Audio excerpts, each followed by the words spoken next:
అందరికీ నమస్కారం అండి. ఈరోజు 9వ తారీఖు జూన్. 10 లక్షలు గెలుచుకున్న కంటెస్టెంట్ ఎవరంటే దయచేసి అందరూ మ్యూట్ చేయండి.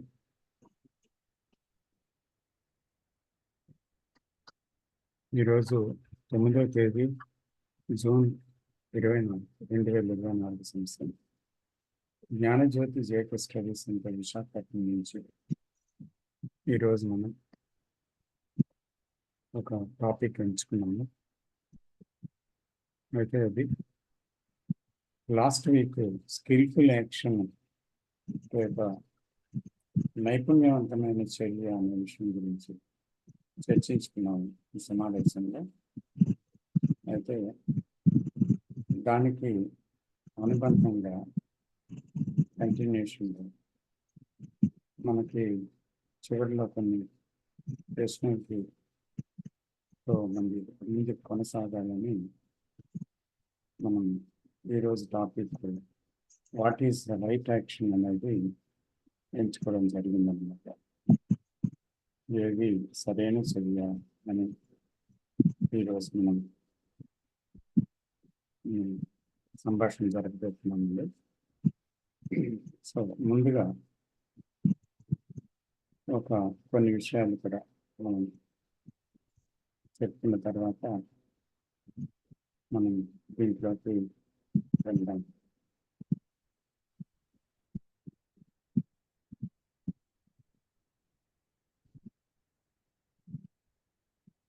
ఏది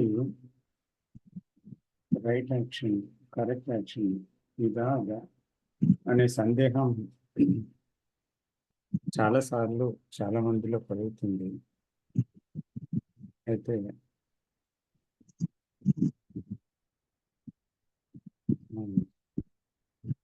ఆధ్యాత్మికంగా జీవితం గురించి తెలుసుకోవడానికి ప్రారంభించినప్పుడు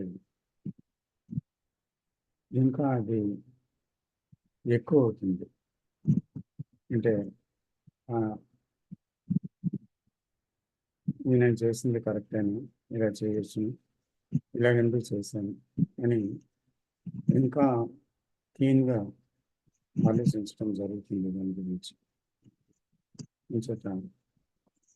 ఈ చర్యలో ఇది కరెక్టేనా, అలా కరెక్టా అనే సందేహం మనకి అనేక సందర్భాలలో సాధారణంగా కలుగుతుంటుంది అన్నమాట. అయితే ఈ సందేహం ఎవరికి కలుగుతుంది?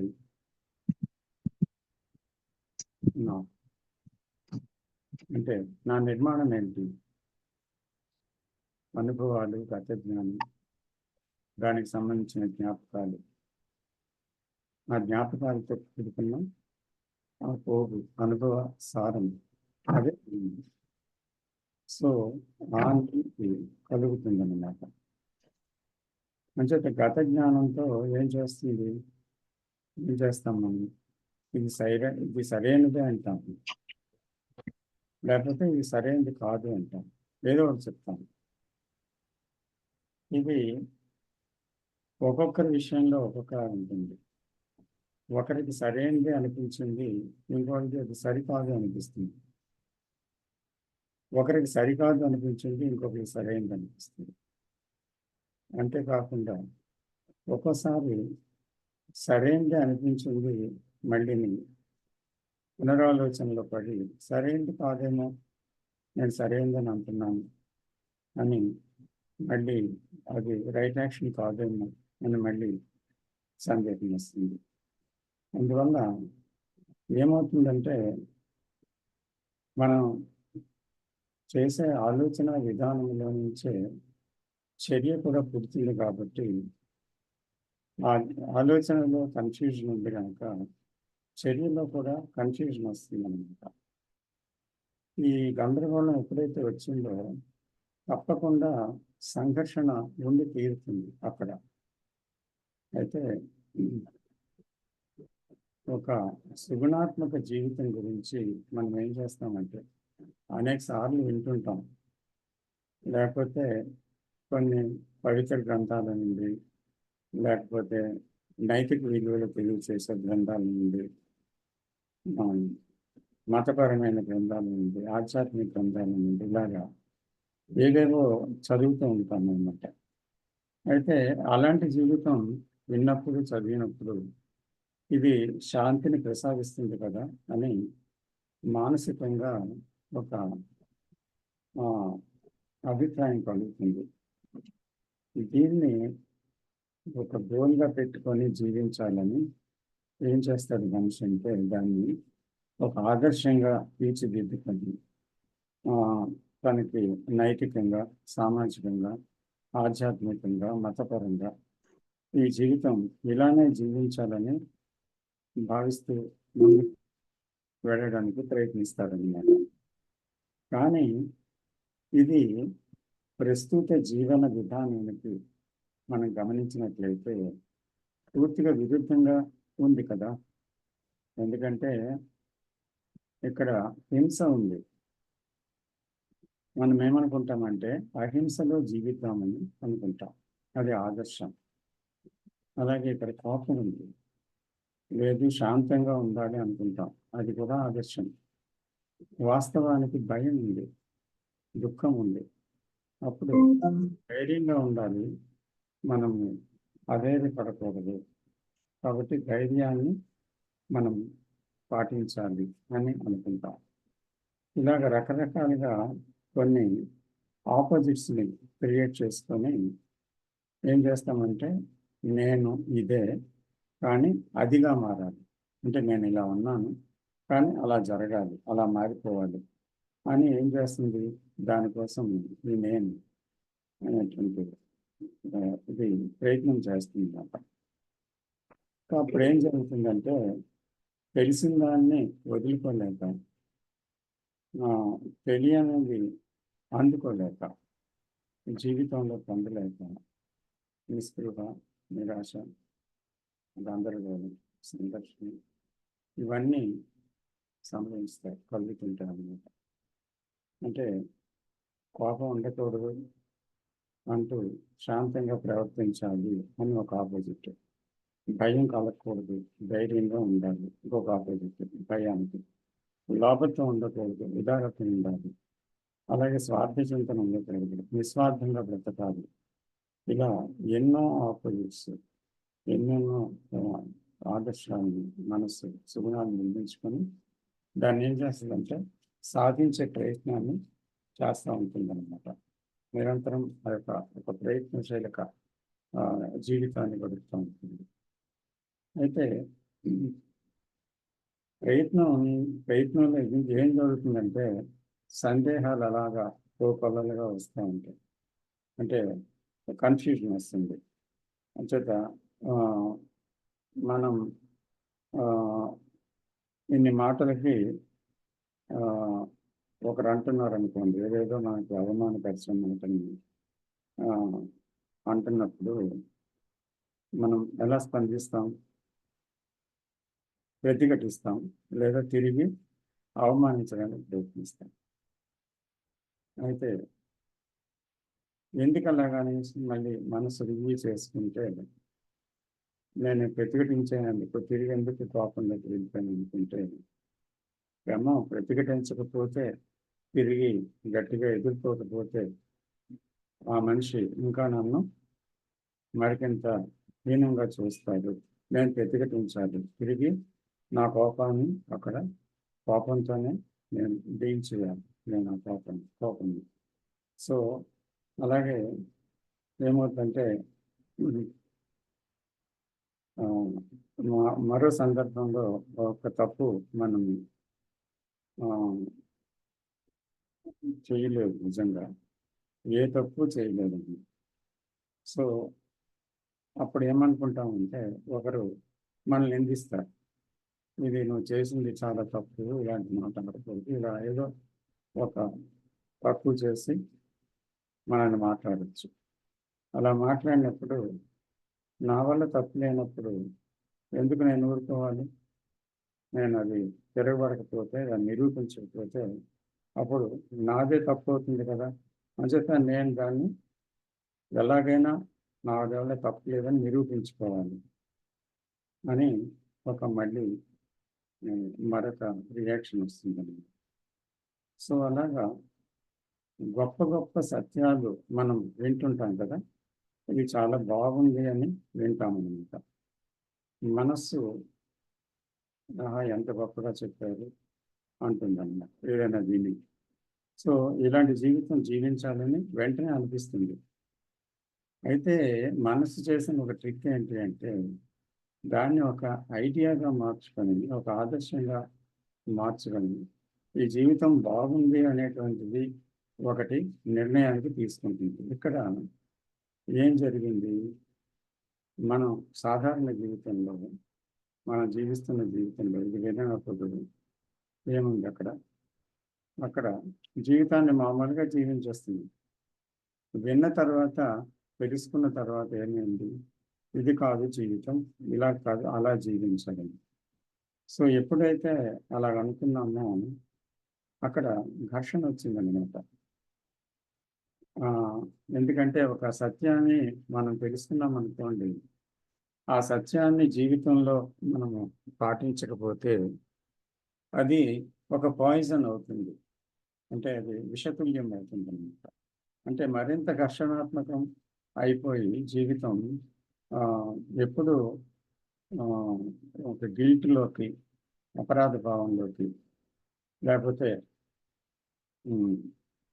ఏంటి జీవితం, నేనెందుకు ఇలాగా చేయలేకపోతున్నాను అని అనుకోని, మళ్ళీ ఏవో గురువుల మీద లేకపోతే ఎవరో దేని మీద ఆధారపడి మనం జీవితంలో ఇలా చేయాలి, అలా చేయాలి మరొక ఆదర్శాన్ని పెట్టుకొని ఒక పద్ధతిని అవలంబించి దాన్ని ఎలాగో సాధించాలనే ప్రయత్నంలో పడిపోతాం. మళ్ళీ ఈ ప్రయత్నంలో ఘర్షణకే దారితీస్తుంది.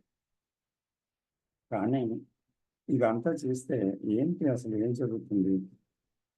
నిత్య జీవితంలో ఘటనలు అనేవి తప్పదు. ఏదో ఒక ఘటన రాక తప్పదు. అనూహ్యంగా కూడా చాలా ఘటనలు వస్తాయి. ఏ క్షణం ఏది సంభవిస్తుందో, ఏ అవమానం జరుగుతుందో, ఏ అన్యాయం జరుగుతుందో మన జీవితంలో, ఏ యొక్క నష్టం జరుగుతుందో, ఏ యొక్క అపాయం జరుగుతుందో, ఏదొక కష్టానికి లోనవుతామో అది మనం ఊహించలేమన్నమాట. సో అప్పుడు ఏమవుతుంది జీవితం?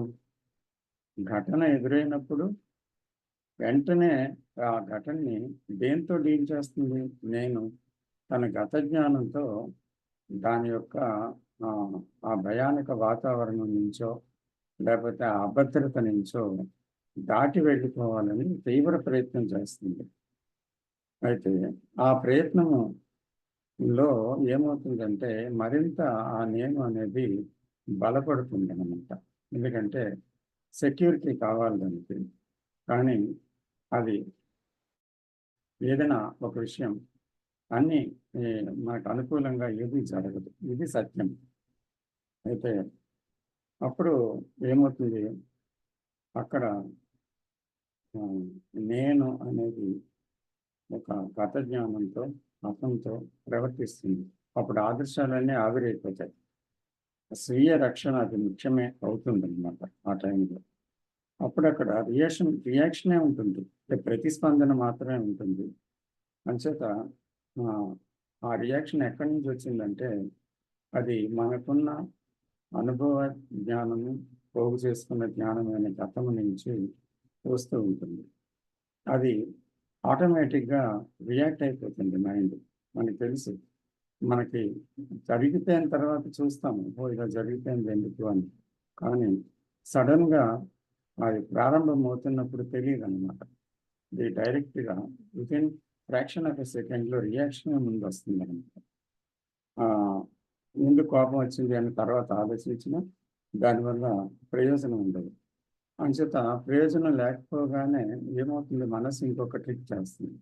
ఏం చేస్తుందంటే పశ్చాత్తాపం పడి దాన్ని ఎందుకు సరేలే అని సరిపెట్టుకోవడము, సమర్థించటము, లేకపోతే ఏదో చేసి మనస్సుని ఓదార్పు మార్గంలోకి తీసుకెళ్తుంది. ఇది కర్మను లేకపోతే నా తలరాత ఉంది, లేకపోతే ఎప్పుడో చేసింది మళ్ళీ నాకు ఇలా సంభవించిందను, ఇలా రకరకాలుగా ఆ, ఏం చేస్తాం, మన కంట్రోల్లో ఏది ఉండదు, వీధి లిఖితం అని.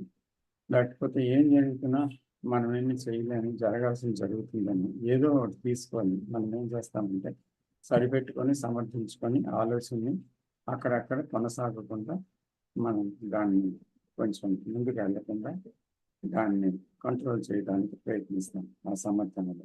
ఎందుకంటే బ్రెయిన్ సెల్స్కి ఒక సెక్యూరిటీ కావాలి, అంటే ఒక క్షేమం కావాలి, లేకపోతే అది సరిగ్గా పనిచేయలేదు అన్నమాట. అందులో డిస్టర్బెన్స్ వస్తే అది సరిగ్గా ఆలోచించలేదు, సరిగ్గా పనిచేయలేదు, గందరగోళం అవుతుంది. ఇది నాకు చాలా బాగా తెలుసు. కాబట్టి ఏదో రకంగా దాన్ని సమాధాన పెట్టడానికి ప్రయత్నం అక్కడ జరుగుతుంది. అయితే ఎప్పటికీ ఇలాగే జీవించాలా? అసలు పరివర్తన రాదా? ఈ పరివర్తన మనస్సు ద్వారా, ఆలోచన ద్వారా, ప్రయత్నం ద్వారా మనకి వీలవుతుందా అని మనం చూస్తే ఇది అసాధ్యమేమో అనిపిస్తుంది. ఎందుకంటే ఇవన్నీ మనం చేశాం. సో ఎలాగా మరి ప్రవర్తించాలి, ఏది సరైన ప్రవర్తన, ఎలా ఏం చేయాలి అని ఆలోచన ద్వారా తెలుసుకోవడానికి ప్రయత్నిస్తే అలా తెలుసుకున్న ఏది కూడా దానికి అది సుగుణము కాదు, ఉన్నదాని నుంచి బయటపడడానికి పూర్తిగా పరిష్కారము కాదు. ఎందుకంటే అది ఒక ఆదర్శం కనుక అక్కడ పూర్తిగా అది ఉన్నదానికి విరుద్ధమైన ఒక ఘర్షణనే పెంచుతుంది. అంచేత దుర్గుణం అనేది ఇక్కడ మనం చూస్తే, సపోజ్ ఏదైనా దుర్గుణం అంటే డిజార్డర్ అనుకోండి. ఒక కోపం ఉంది, కోపం తగ్గితేనే కదా శాంతం అనేది ఉంది. అంటే కోపం పోతే శాంతం. కానీ శాంతాన్ని అభ్యసించి శాంతవంతుడిని అవ్వాలి అంటే లోపట నేచర్, లోపట ఉండే ఒక కండిషనింగ్, మనకి చిన్నదానికి ఏదో ప్రతిఘటన కోపం వస్తుంది. ఏం జరుగుతుంది అక్కడ? ఇది ఉంటుండగా శాంతం వస్తుందా? కాబట్టి కోపం అంటే ఏంటి అనేది తప్పని, ఇది రైట్ అని కాదు. కోపం ఎందుకు వస్తుంది, కోపం అంటే ఏంటి, ఆలోచన ఎందుకు వెంటనే తిరగబడుతుంది అక్కడ నేననేది, అక్కడ ఏముంది, అదంతా ఎలా జరుగుతుంది అని మనలోకి మనం ఎప్పుడూ అన్వేషణ చేయలేదన్నమాట. అలాగే భయం అనండి, లేకపోతే దుఃఖం అనండి, లేకపోతే అసూయ ద్వేషాలు అనండి, ఇలాగ రకరకాల ఫీలింగ్స్ అన్నీ కూడా జీవితంలో దాన్ని మార్చేయాలనే ప్రయత్నం వల్ల అది బలమవుతుందే తప్ప అది వీక్ అవ్వదు. కాబట్టి అసలు ఉన్నది ఏంటో, దానితో ఉంది, అది ఏంటో తెలుసుకోవాలి. దాని యొక్క రూపం అంటే స్వరూపము, దాని స్వభావం ఏంటి, అసలు ఆలోచన విధానం ఏంటి, ఆ రియాక్షన్ ఎక్కడి నుంచి వస్తుంది, ఎలా వస్తుంది అనేది మనం పూర్తిగా అవగాహన అయితేనే కానీ సుగుణం అనేది, ఆర్డర్ అనేది సంభవించదన్నమాట. అంచేత అసలు డిసార్డర్ అనేది ఆర్డర్ కింద ఎవరు మార్చలేరు. మారిస్తే మార్చడానికి ప్రయత్నంలో ఘర్షణ ఉంటుంది. కానీ డిజార్డర్ అంతమైపోతే ఉన్నది ఆర్డరే. అంటే భయం పోతే ఉన్నది ధైర్యమే, తర్వాత అసూయ పోతే ఉన్నది ప్రేమే, ద్వేషం పోతే ప్రేమే ఉంది. కానీ ప్రేమని మనం నటించలేము. గర్వం పోతే వినయమే ఉంది, వినయాన్ని మనం సాధన చేయలేము. చేస్తే అది నేర్చుకుంటే అది నటన అవుతుంది. కాబట్టి ఆ గర్వం అనేది పోవాలి. సో పోవాలి అంటే అసలు ఏం చేయాలి?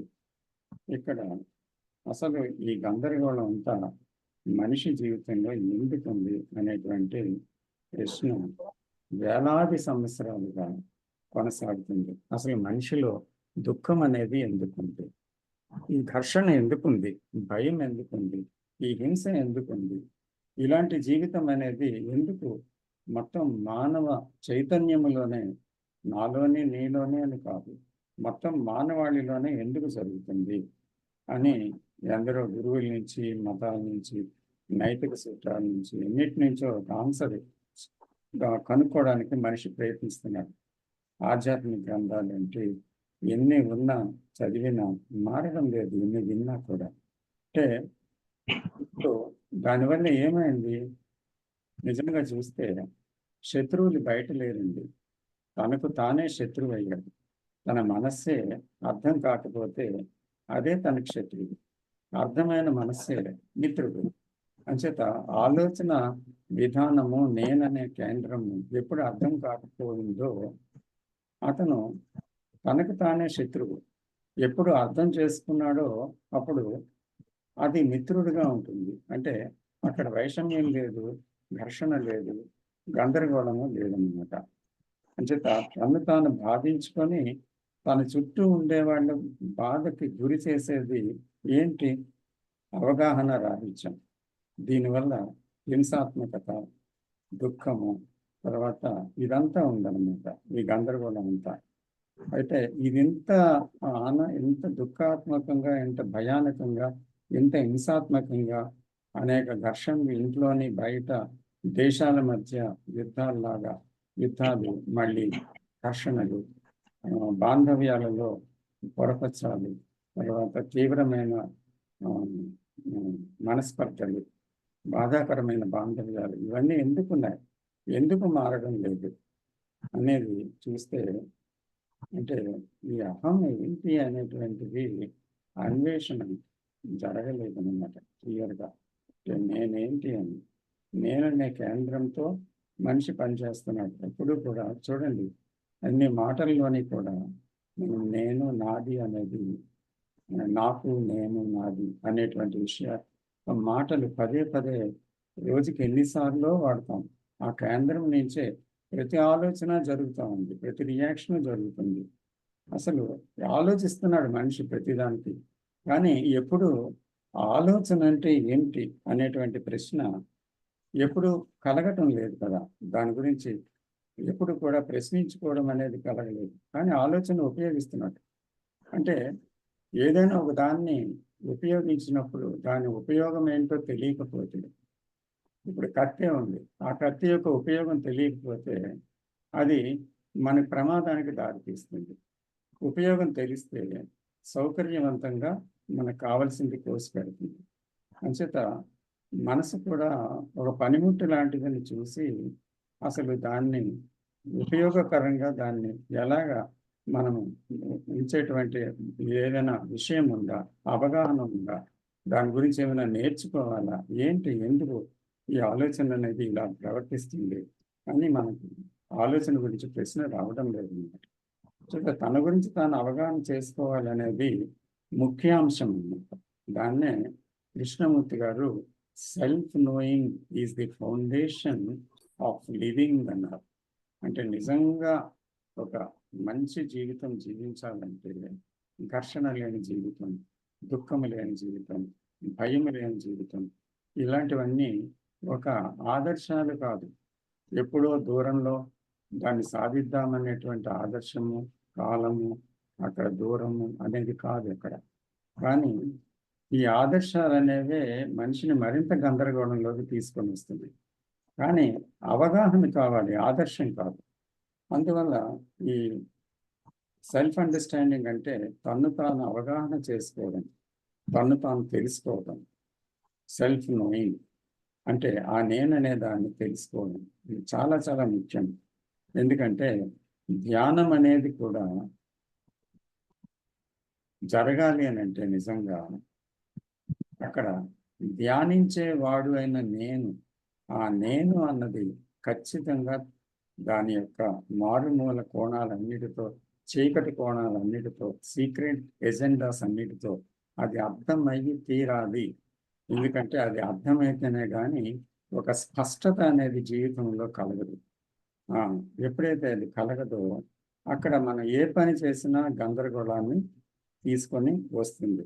కాబట్టి ఆ ధ్యానం కూడా గందరగోళ పరిస్థితే. కాబట్టి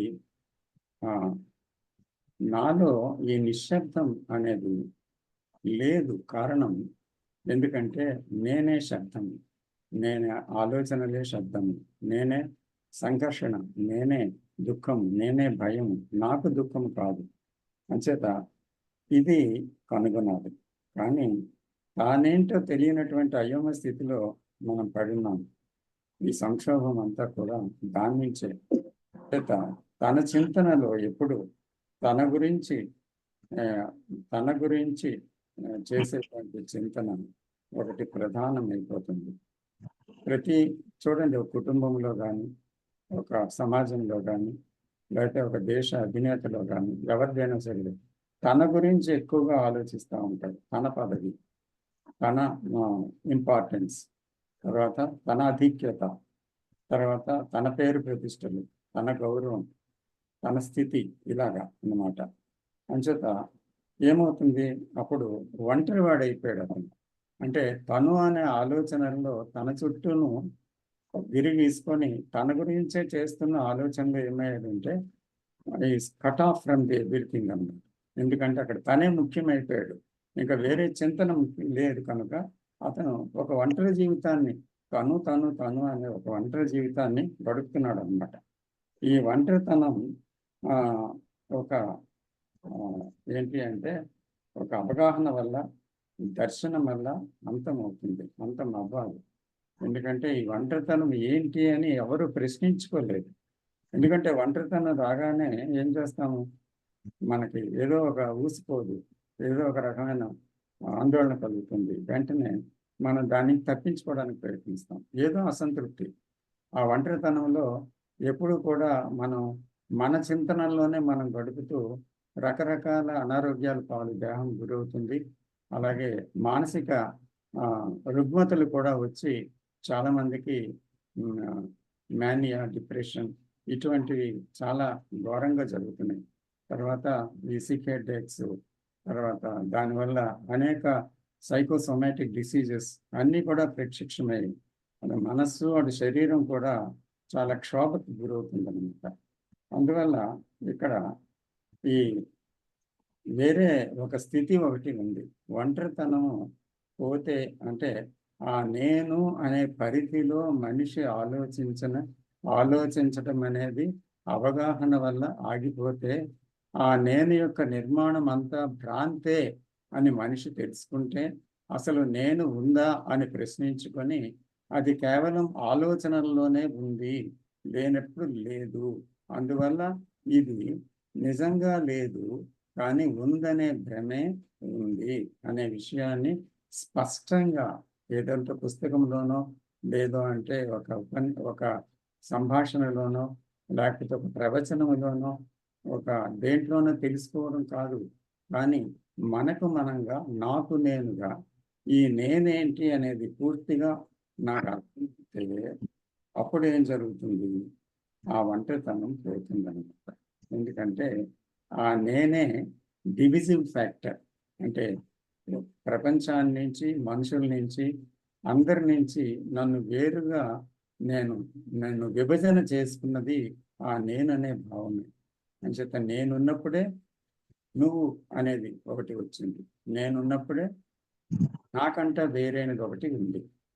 అలాగే వారు, మనం, ఇలా డివిజన్ అనేది ఒకటి ఏర్పడిపోయిందన్నమాట. అంచేత ఈ డివిజన్ ఉన్నంత కాలం అది ఒంటరితనంలోనే ఉంది.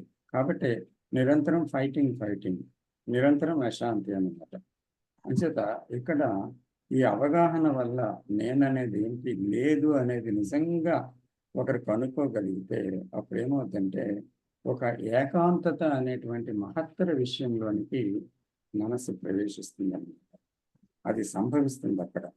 ఎందుకంటే అది జరిగితేనే కానీ ఈ ఏకాంతతను ఎవరు ప్రాక్టీస్ చేయలేరు, అది జరగాలి. అంటే ఇది పోతే అది జరుగుతుంది, అది జరిగితేనే మనిషి సరైన సుగుణాత్మక జీవితాన్ని జీవించడానికి వీలవుతుందన్నమాట. అతని ప్రవర్తన అక్కడ ఆటోమేటిక్గా కలుగుతుంది. లేదా దాని గురించి అతను ఏం చేసినా లభించదు, కానీ అక్కడ పోతే ఉంది. అంచేత ఇక్కడ తెలుసుకోవాల్సింది ఏంటి అంటే నాలెడ్జ్తో ప్రయత్నించేటువంటిది సరి. నేను పోతే అక్కడ విజ్డమ్ అనేది సంభవిస్తుంది అన్నమాట. అయితే నేను పోవాలి అంటే ఏంటి, నేను అనేది పూర్తిగా తెలుసుకోవాల్సిన విషయం ఒకటి ఉంది.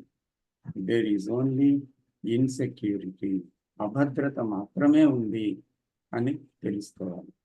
జీవితమే అభద్రత, నేననేదే అభద్రత, నా ఆలోచనల్లోనే అభద్రత అని అంచేత ప్రతిదీ జీవితంలో అభద్రత అనే విషయం పూర్తిగా చూడగలగాలి. ఆరోగ్యంలో స్థిరత్వం లేదు, అది అభద్రత. కుటుంబము స్థిరత్వం కోరుకుంటుంది, మనసు స్థిరత్వం లేదు. కుటుంబంలో వ్యక్తులు మరణిస్తారు, తనకి శాశ్వతత్వం లేదు, తనకి కూడా మరణం ఉంది. అది అభద్రతే. అనారోగ్యం అభద్రతే. అనారోగ్యాన్ని ఆపగలరా? జీవితం చిరకాలం అసలు మరణం లేకుండా కొనసాగుతాం, అనారోగ్యం లేకుండా కొనసాగుతాం అనేది ఎప్పుడైనా జరుగుతుందా? కానీ మనసు ఎప్పుడు కూడా ఆరోగ్యంతో చివరి వరకు బతకాలని తాపత్రయపడుతుందే కానీ ఎప్పుడు అనారోగ్యమైనా రావచ్చును కదా అనే విషయాన్ని సిద్ధంగా స్వీకరించలేదు. అలాగే నాకు కూడా మరణం వస్తుంది కదా అనేటువంటిది ఆ ఆలోచన ఎప్పుడు రాదు, సాధారణంగా రాదు. ఎప్పుడో ఒక ఇన్సిడెంట్స్ చూసినప్పుడు, లేదా అంటే ఏదైనా ఒక విరక్తి కలిగినప్పుడు, లేకపోతే మరి ఇంకేదైనా జరిగినప్పుడు అలాంటి ఆలోచన రావచ్చేమో. కానీ అక్కడ ఆలోచన అనేది ఇప్పుడు ఈ రోజు ఇలా ఉంది, ఇదంతా కూడా శాశ్వతం కాదు, ఏది శాశ్వతం కాదు అనేటువంటిది చూడండి. పేరు కానీ, ప్రతిష్ట కానీ, పదవి కానీ ఏది శాశ్వతం కాదు లోకంలో. దేన్నైతే మనిషి ఆరాధిస్తున్నాడో అది నాది అంటుందో అది నీది కాదు అని జీవితం చెప్తూనే ఉంది, తీసేస్తూనే ఉంది. దాన్ని అది జీవితం నుంచి రాలిపోతూనే ఉంది. కానీ మనిషి ఎప్పుడు తాపత్రయం ఏంటంటే దాన్ని స్థిరపరచుకొని, దాన్ని పట్టుకొని, దాంతో ఉండాలని చివరిక జీవితంలో పెనుగులాట సాగిస్తున్నాడు. ఈ పెనుగులాటే మనిషి దుఃఖానికి కారణం అన్నమాట. దీన్నే ఏమంటామంటే కృష్ణమూర్తి గారు అంటారు బికమింగ్. అంటే ఏదో ఒకటి అవ్వాలి, ఇలా ఉండకూడదు, నేను ఏదోగా అయిపోవాలి, నాదంతా జీవితంలో స్థిరంగా అయిపోవాలి, నేను ఎప్పుడు శాశ్వతంగా నాకు ఐశ్వర్యం ఉండిపోవాలి, ఆరోగ్యం ఉండిపోవాలి, కుటుంబం ఉండిపోవాలి, తర్వాత పేరు ప్రతిష్టలు ఉండిపోవాలి, పదవి ఉండిపోవాలని నిరంతరం ఆరాటం అన్నమాట. ఈ ఆరాటానికి చెక్ ఎప్పుడు ప్రకృతి నుంచి వస్తూనే ఉంటుంది. అందువల్ల ఉన్నదేంటి? There is only insecurity. ఈ విషయాన్ని తెలుసుకోవాలి. అంచేత అవమానం రాకూడదు అంటే వచ్చి తీరుతుంది, అది రాకూడదంటే ఆగుతుందా? తప్పు అనేటువంటిది నేను తప్పు చేస్తున్నానని ఎవరు అనకూడదు. ఎందుకు అనకూడదు? అలాగే అంటారు. లేకపోతే ఇలాగే తను ఏదైతే ఎవరి వల్ల మాట పడకూడదు అనుకుంటాడు, మాట పడతాడు. అగౌరవం రాకూడదని అగౌరవం వస్తుంది. నేను ఐశ్వర్యవంతుడినేగా ఉండాలని పోతుంది. అంచేత ఏది స్థిరంగా లేదు అనేటువంటిది మనం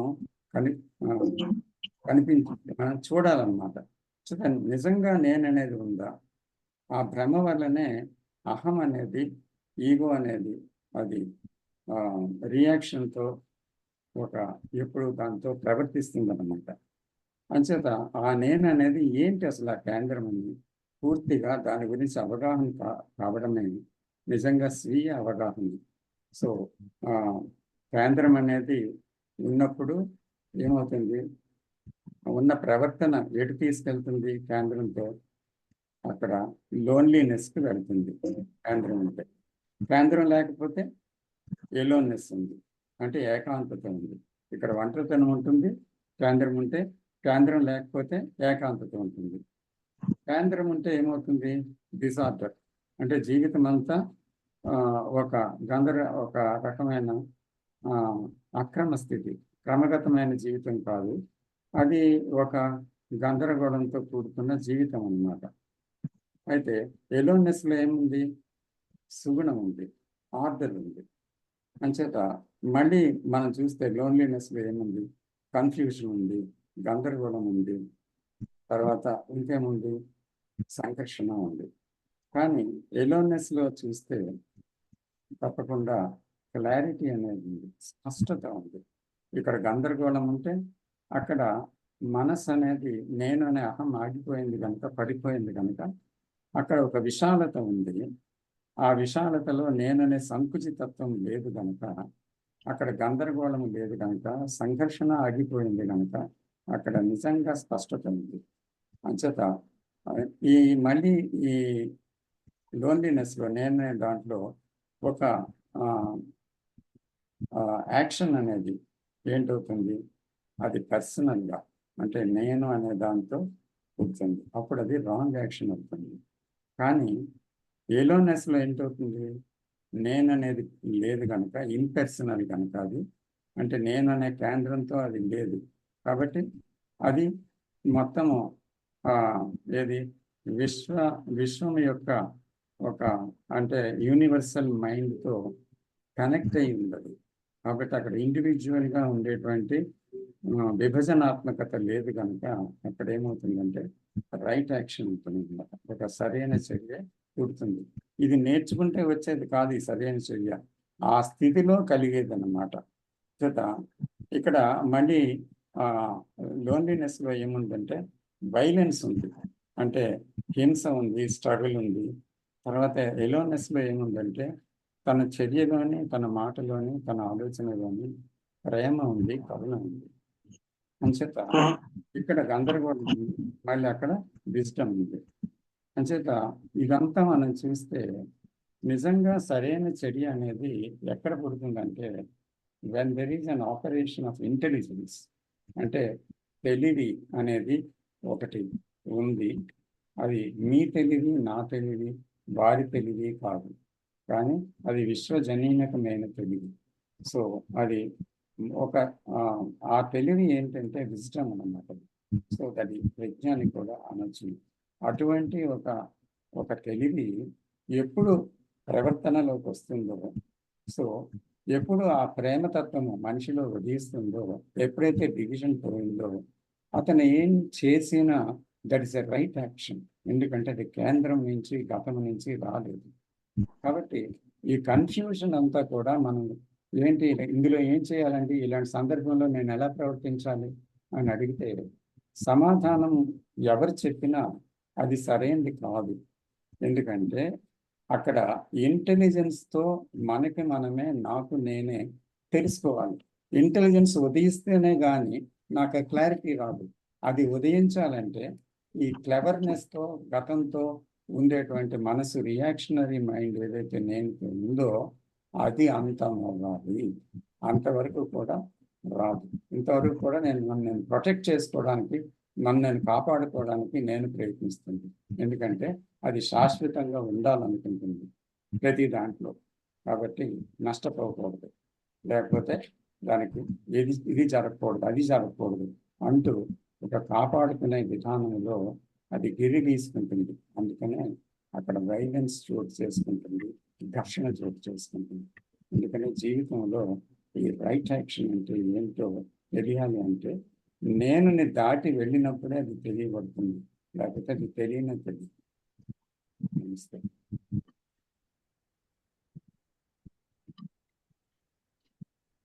ఇప్పుడు మనం దీని గురించి సంభాషించాలి.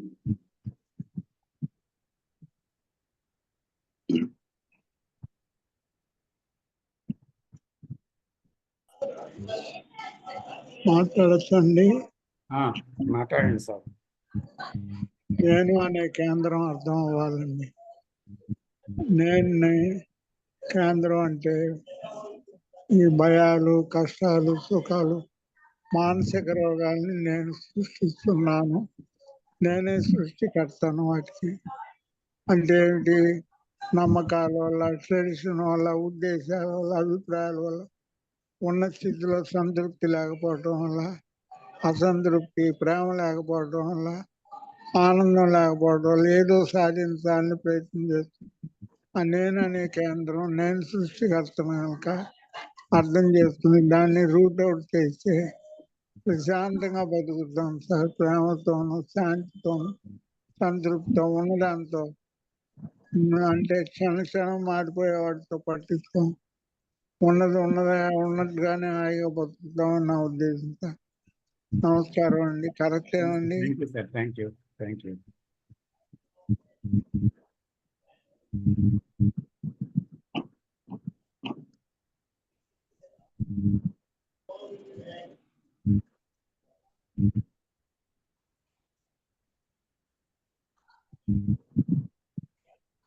డాక్టర్ సివి రావు గారు.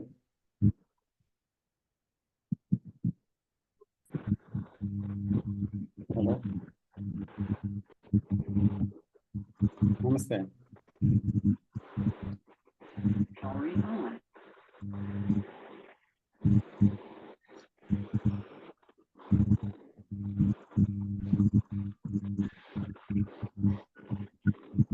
సార్ ఎవరన్నా మాట్లాడే ఉంటే మాట్లాడమనండి ఒకసారి, తర్వాత మాట్లాడదాం. Okay sir, okay.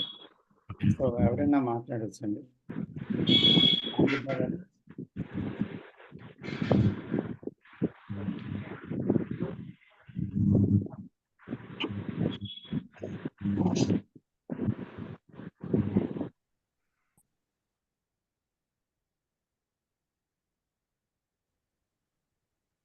Hello sir, నమస్తే అండి. నేను స్రవంతిని మాట్లాడుతున్నాను. మాట్లాడొచ్చా అండి? ప్లీజ్ అండి, మాట్లాడండి. సార్, ఇప్పుడు ఈ స్పిరిచువాలిటీకి రకరకాల ప్రక్రియలు, ఈ ధ్యానం రూపంలో, రకరకాల ప్రక్రియల రూపంలో మనకు ఉన్నాయి కదా సార్. అవునండి. ఇప్పుడు ఆ పద్ధతులకు ఇప్పుడు మనం ఈ చాయిస్లెస్ అవేర్‌నెస్‌లో ఉంటూ మనల్ని మనం చూసుకోవడానికి అంటే ఏ పద్ధతి లేకపోవడమే కదా సార్.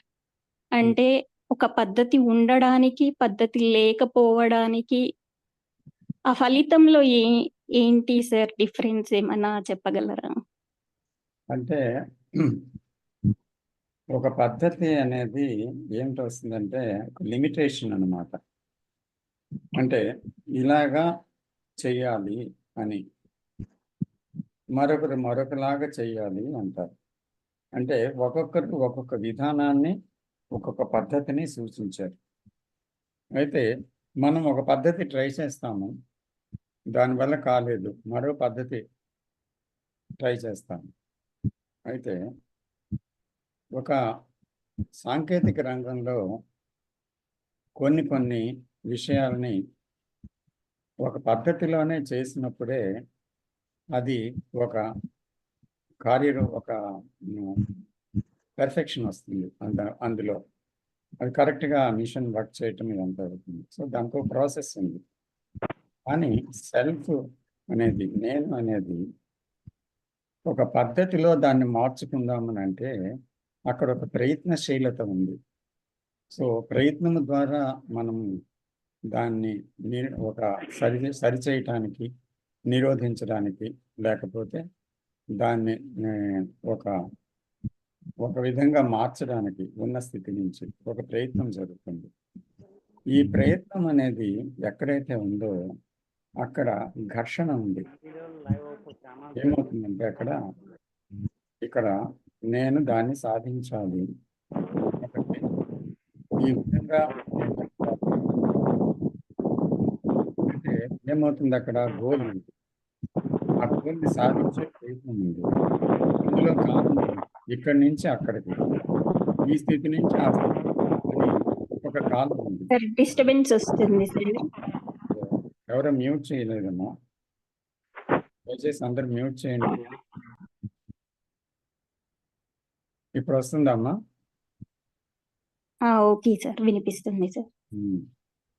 అందువల్ల ఏమవుతుంది, అక్కడ ఆ పద్ధతిని అనుసరించి చేద్దాం అనుకున్నప్పుడు ఒకరు నిబద్ధీకృతం అవుతారు దానికి. సో దానికి ద్వారానే ఒక ప్రయత్నం సాగుతుంది. దాన్ని సాధించాలని ఒక గోల్ ఉంటుంది. అది ఒక ఆదర్శంగా ఉంటుంది. దాన్ని సాధించాలి, దాన్ని పొందాలి అని. సో అందుకని స్పిరిచువాలిటీ కూడా ఎలా తయారైంది, ధనం సాధించడం లాగా, పేరు సాధించడం లాగా, పదవి సాధించడం లాగా, అలాగే ఒక స్థితిని సాధించడం అనేటువంటిది పెట్టుకున్నాడు మనిషి. అంచేత అది కూడా ఏమవుతుంది, ఒక లోభత్వం కింద మారింది.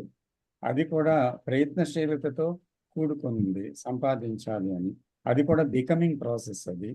అందువల్ల అందులో నేను పోది సరికదా, నేను బలపడుతుందన్నమాట. ఎందుకంటే ఇక్కడ ఇంకా నేను సాధించలేకపోయానేంటి, ఇక్కడ ఎందుకు ఇలా జరిగింది, అయ్యో అంటూ నేను సాధించలేదు అని మళ్ళీ నిస్పృహ, నిరాశ దీంతో నేను బలపడుతుంది.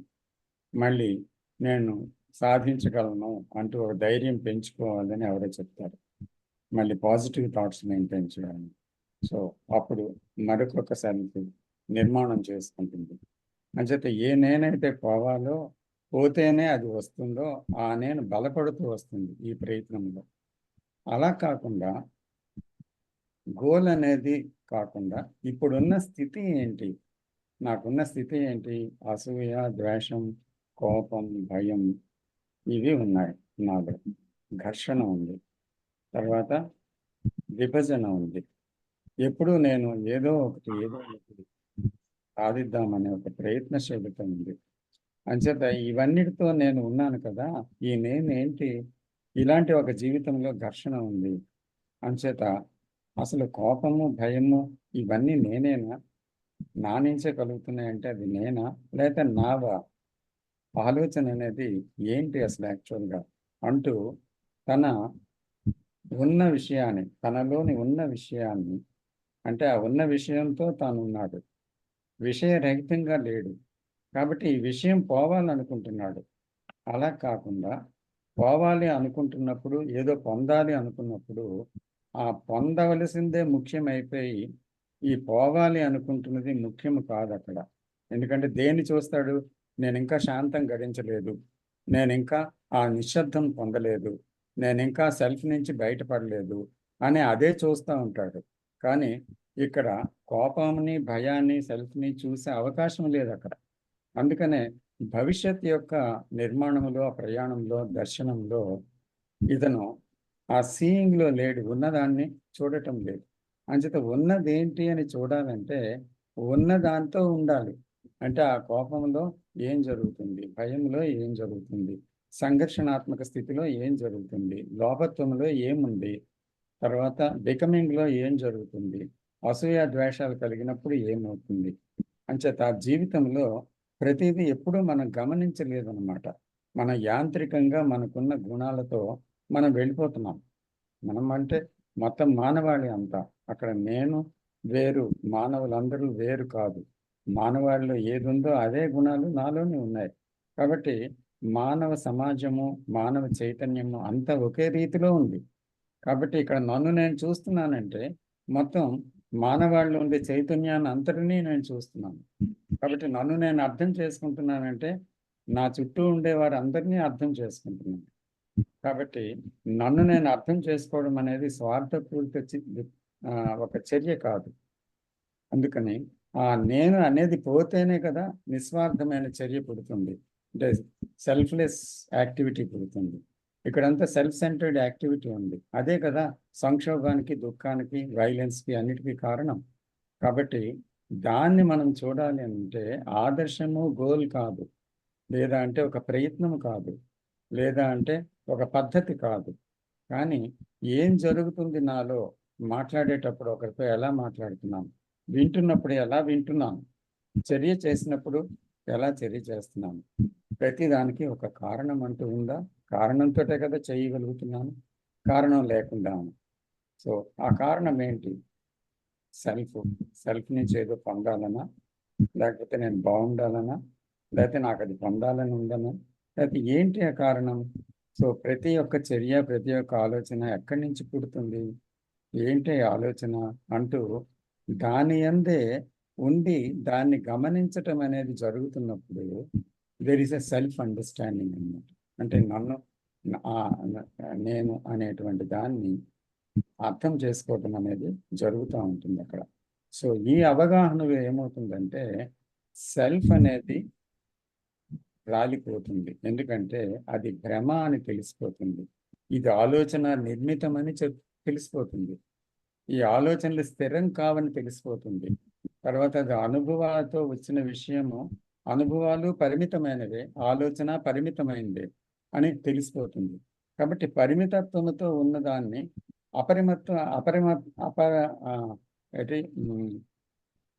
అపరిమితమైన దాన్ని ఎలా తెలుసుకోగలదు? పరిమితమైనది అపరిమితమైన దాన్ని ఎలా తెలుసుకోగలదు? కానీ పరిమితమైనది అంతమైన చోట అపరిమితమే ఉంది అక్కడ.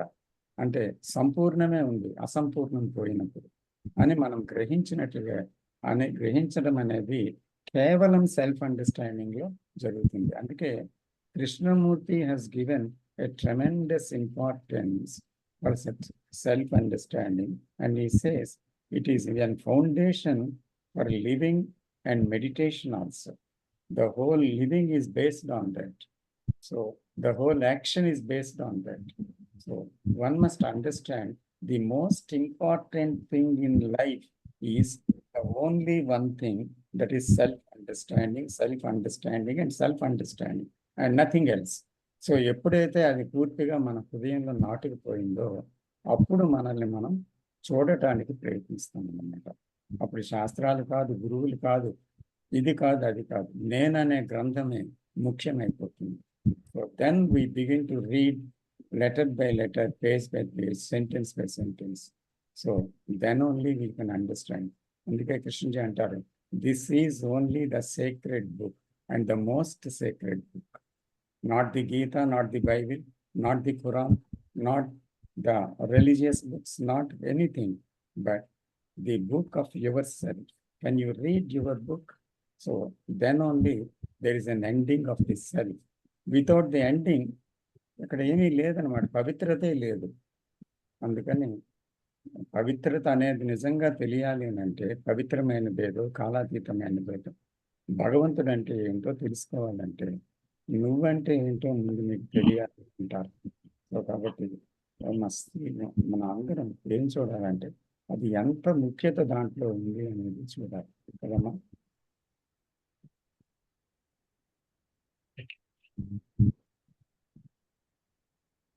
శ్రవంతి గారు. Sir thank you sir. Sir ఇంకొక డౌట్ సార్. ఇప్పుడు ఏదన్నా ఒక భావానికి సంబంధించిన ఒక ఏమంటారు,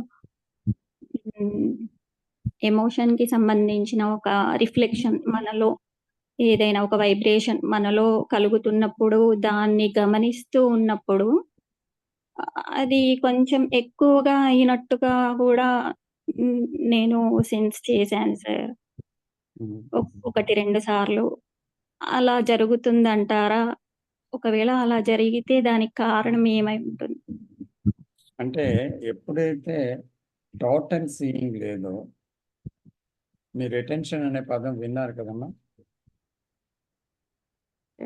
విన్నాను సార్. విన్నారు కదా? అక్కడ ఏంటి సంపూర్ణత ఉంది.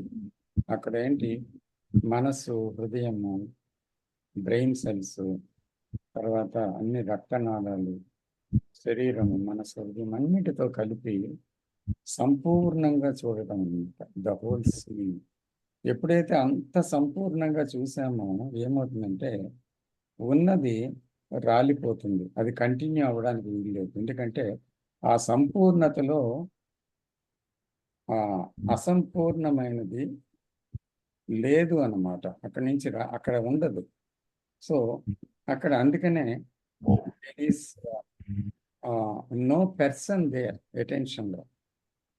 ఆ పర్సన్ లేడనమాట. ఇక్కడ పర్సన్తో మనం చూసామనుకోండి, అంటే నాలో ఏం జరుగుతుందని నేను చూడడానికి బయలుదేరాను, నేనే చూడడానికి బయలుదేరాను అంటే అక్కడ ఏమవుతుంది, అది అగ్రివేట్ అవుతుంది. కానీ అటెన్షన్ అనేది ఏంటి, నేనుతో చూడడం కాదు అది. కాబట్టి అక్కడ ఏమవుతుంది, అక్కడ ఆగుతుంది అన్నమాట. ఆలోచన కదలిక ఆగిపోతుంది అక్కడ. కాబట్టి అటెన్షన్ అక్కడ లేదన్నమాట. అందుకని అక్కడ అటెన్షన్ సంపూర్ణంగా లేదు కనుక అక్కడ నేను ఇంటర్ఫీర్ అయింది కనుక చూడటంలో అసంపూర్ణం ఉంది. అసంపూర్ణతలో చూడటం వల్ల అది ఎక్కువైంది అనమాట. There is no complete seeing there. అంటే పూర్తి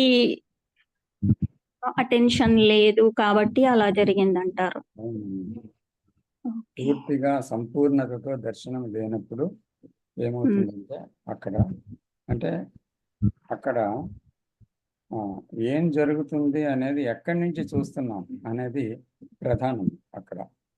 అది సటిల్గా ఒకసారి తెలియదు, నేను నుంచే చూస్తున్నామనే ఒకసారి జరగచ్చు. ఎందుకంటే ఆ జరగడంలో అదే కదా అని ఎలా గుర్తిస్తామంటే అక్కడ ఒక్కొక్కసారి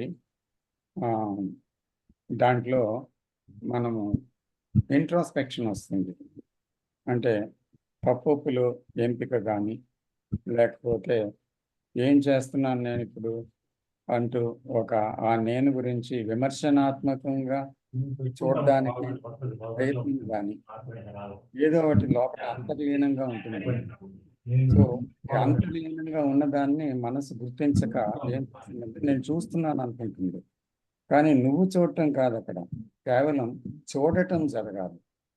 నువ్వు చూస్తే అది చూడటం కాదు.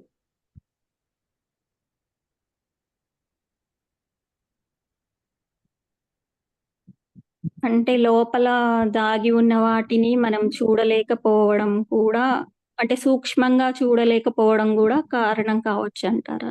నాకు సూక్ష్మంగా చూడడానికి ఎప్పుడు ఎంతో సైలెన్స్ ఉంటేనే కదా చూడగలరు. అవును సార్. చిన్నది కూడా కనబడాలి నేల మీద అంటే ఏం కావాలి? ఆ దృష్టి ఎంతో తీక్షణంగా ఉండాలి కదా. అలాగని సైలెన్స్ చాలా గాఢంగా ఉంటేనే చాలా లోతుగా దాగుని ఉన్న విషయాలు కూడా బహిర్గతం అవుతాయి. కానీ గందరగోళంతో కొంత ఉన్న మనస్సు ఎలా చూడగలదు ఆ విషయాన్ని? అందుకే క్లారిటీ కావాలి.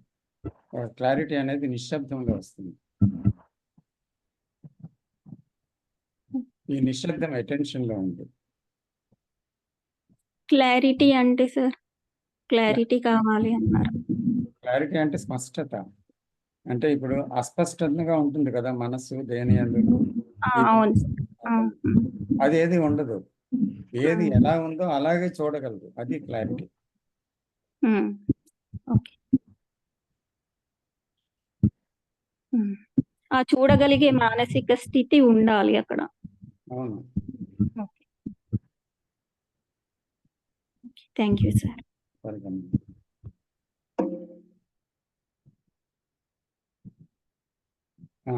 రావు గారు చెప్తారు. అందరికీ నమస్కారం అండి. ఇవాళ టాపిక్ గురించి చాలా చక్కగా చెప్పారు. వాట్ ఈజ్ రైట్ యాక్షన్ అనేది అందరికీ ఎక్కడో చోట ధర్మబద్ధంగా వచ్చేటువంటి మంచి ప్రశ్న. ఎక్కడో నుంచి కృష్ణమూర్తి గారి వీడియో చూశాను, మీ ప్రసంగం కూడా విన్నాను. అమ్మాయి అడిగిన ప్రశ్నలు కూడా మీరు చక్కగా సమాధానం చెప్పారు. మీరు అడిగినట్టుకి కొంచెం నా కోణం నుంచి కొంచెం ఆలోచించిన విషయాన్ని 5 నిమిషాలు మీతో పంచుకుంటాను sir, with your permission. Please sir. Thank you.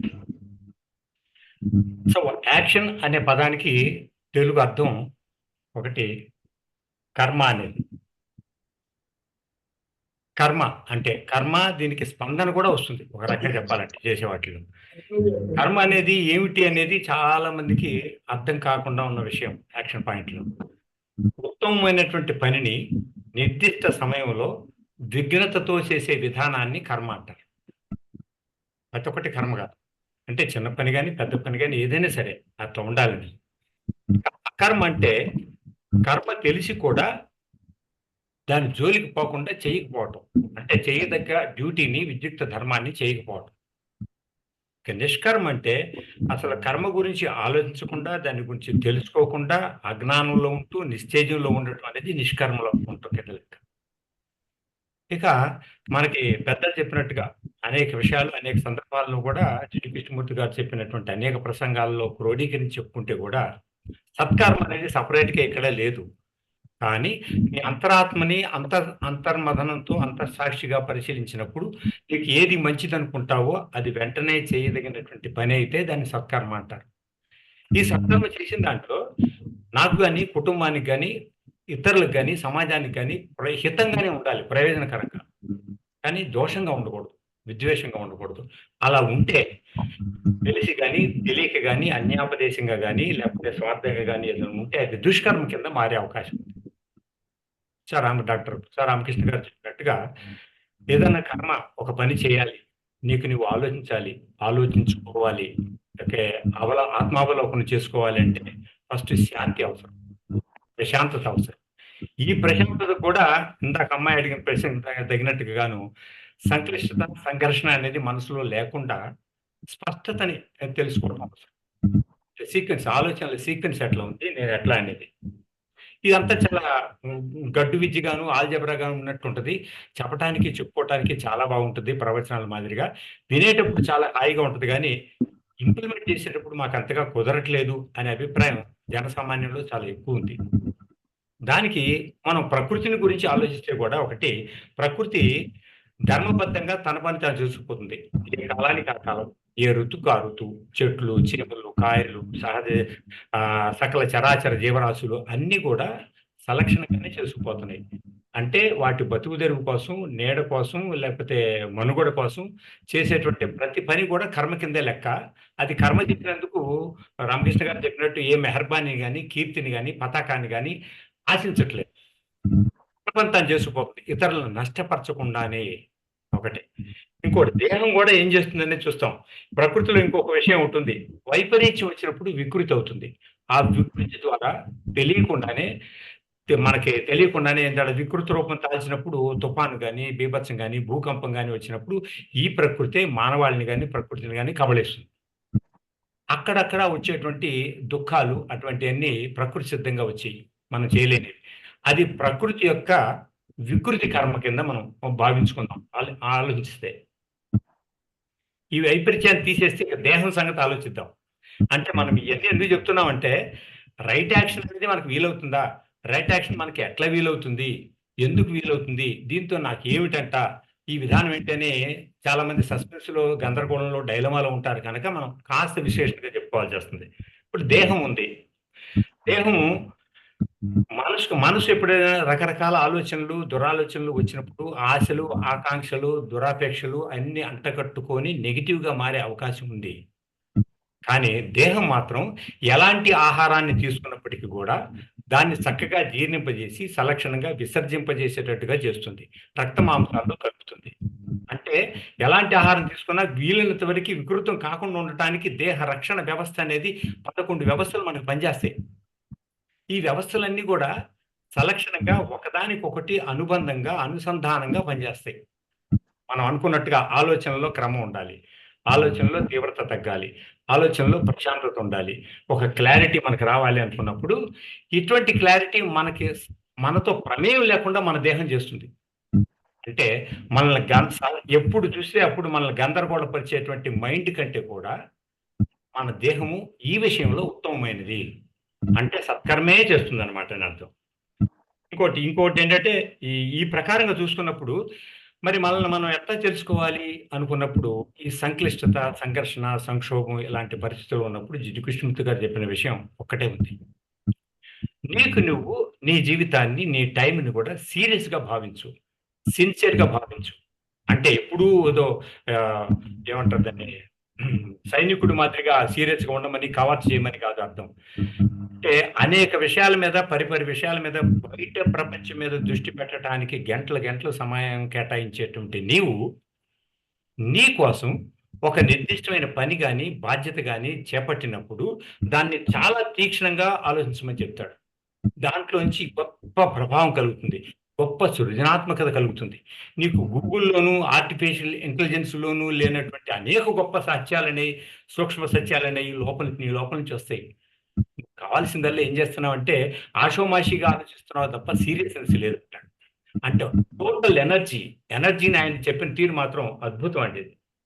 ఒక మనిషి యొక్క ఎనర్జీ దేహంలోను, కండరాల్లోను, బోన్స్ లోను, ఆర్గాన్స్ లోను, బ్రెయిన్ లోను ఎట్లా ఉంటుంది, దాన్ని ఎట్లా సలక్షణగా వినియోగించుకోవాలి మనిషి అంటే ఇష్టంతో, మనసు మళ్ళింపుతో దాన్ని చేసుకోవచ్చు. వీటన్నిటికీ కలిపి కావాల్సింది ఏంటంటే నేను చేసేటువంటి ఆలోచనకి, నేను చేసేటువంటి పనికి అది నా మీద నాకు ప్రేమ ఉండాలి, ప్రకృతి మీద ప్రేమ ఉండాలి, సమాజం మీద ప్రేమ ఉండాలి. ప్రేమ ఉంటే ఎనర్జీ దానితో అదే వస్తుంది, వీటన్నిటికి మించి వస్తుంది అన్నట్టు చెప్పారు ఆయన. అది వాల్యూ ఆఫ్ టైం గురించి చాలా బాగా చెప్పారు.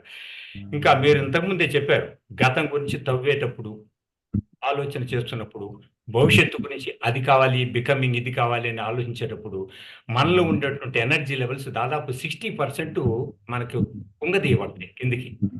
మనం 40% వరకే చేస్తాము. అది కూడా ఇతరులు మనకు వాట్సాప్ ద్వారా కానీ, సోషల్ మీడియా ద్వారా కానీ, వ్యవహారిక విషయాల్లో కానీ మనలో చొరబడి అనవసరంగా మన ఎనర్జీని కూడా పాడు చేసి లాస్ట్కి 20% చేస్తారు. అంటే నువ్వు తెలివి కలవాడైనా మేధావైనా ప్రజ్ఞ ఉన్నప్పటికీ కూడా మన ఎనర్జీ అనేది మనం పెట్టేటువంటి ఫోకస్ మీద ఆధారపడి ఉంటుంది ఎలాంటి వాడికైనా అని జిడ్డు కృష్ణమూర్తి గారు చెప్పకనే చెప్పారు ఆ విషయం. ప్రతి ఒక్కరికి ఒక స్వయం శక్తి ఉంది, సృజనాత్మకమైన గొప్ప మేధాశక్తి ఉంది. అది తను తాను మేలుకొల్పుకోవటానికి, తను హాయిగాను ప్రశాంతంగాను ఉండగలగటానికి ఉపయోగపడటమే కాకుండా సామాజిక దృక్కోణంలో కూడా ఎంతో ఉపయోగపడుతుంది అని ఆయన చెప్పిన విషయం. కాబట్టి దీంట్లో విభజనలు, పోరాటాలు, సంక్లిష్టాలు ఇలాంటివన్నీ ఎక్కడ ఏ సందర్భంలో వస్తున్నాయి అని మనం తెలుసుకోవడానికి ఎప్పుడైనా సరే ఉదయం అయిపోయిన తర్వాత ఒక్క 5 నిమిషాలు మెడిటేషన్కి వచ్చేవచ్చు. మధ్యాహ్నం అయిపోయిన తర్వాత ఇప్పటి నుండి నిద్రపోతాము పోమో మనకు తెలియదు, కానీ భోజనానికి ముందే ఒక 5 నిమిషాలు మెడిటేషన్ చేస్తే, మెడిటేషన్ అంటే ఆత్మావలోకనం అనే ఇక్కడ అర్థం. నిన్ను నువ్వు సాధారణంగా పరిశీలించుకోమని అర్థం. అప్పుడు నేను ఏ కోవలో ఆలోచిస్తున్నాను, ఎందుకు ఆలోచిస్తున్నాను, ఎటువైపు ఆలోచిస్తున్నాను అనేది చాలా సందర్భాలలో మనల్ని మనం చక్కదిద్దుకున్నట్టు అనుకుంటూనే మనం సెల్ఫ్ ట్రాన్స్ఫర్మేషన్ కావటానికి ఇష్టపడము. ఎక్కడో చోట ఆయన చెప్పినట్టుగా బయట వ్యాకులన్నీ, బయట లంపటాలన్నీ కూడా మనల్ని వెంటబడుతూ ఉంటాయి అన్నమాట. ఆహా అట్లయితే బాగుంటుంది, ఇట్లయితే బాగుంటుంది అని చెప్పేసి. కాబట్టి ఈ దృష్టి అంతా పోవాలంటే మనసుని అంతర్ముఖం చేసి నిమగ్నం కావటం అనేది నీ చేతిలో పని. మన మనసులో ఉండేటువంటి ఆలోచనల్ని చక్కదిద్దటానికి ఈ ప్రపంచంలో ఎవ్వరు వచ్చి వైద్యం చేయలేరు, చికిత్స చేయలేరు, మనకు మనం తప్ప. అది జిడ్డు కృష్ణమూర్తి గారు చెప్పిన విషయం. అది ఏ మంత్రం వల్ల, తంత్రం వల్ల, స్వామీజీ వల్ల, బాబా వల్ల, బయట శక్తులలో అవుతుంది అని నువ్వు జీవితాంతం వెంటబడుతూ ఆరాటపడుతూ ఉంటే నీ జీవితం మొత్తం సాగిపోతుంటుంది తప్ప ఎటువంటి పరిస్థితుల్లో ప్రయోజనం ఉండదు.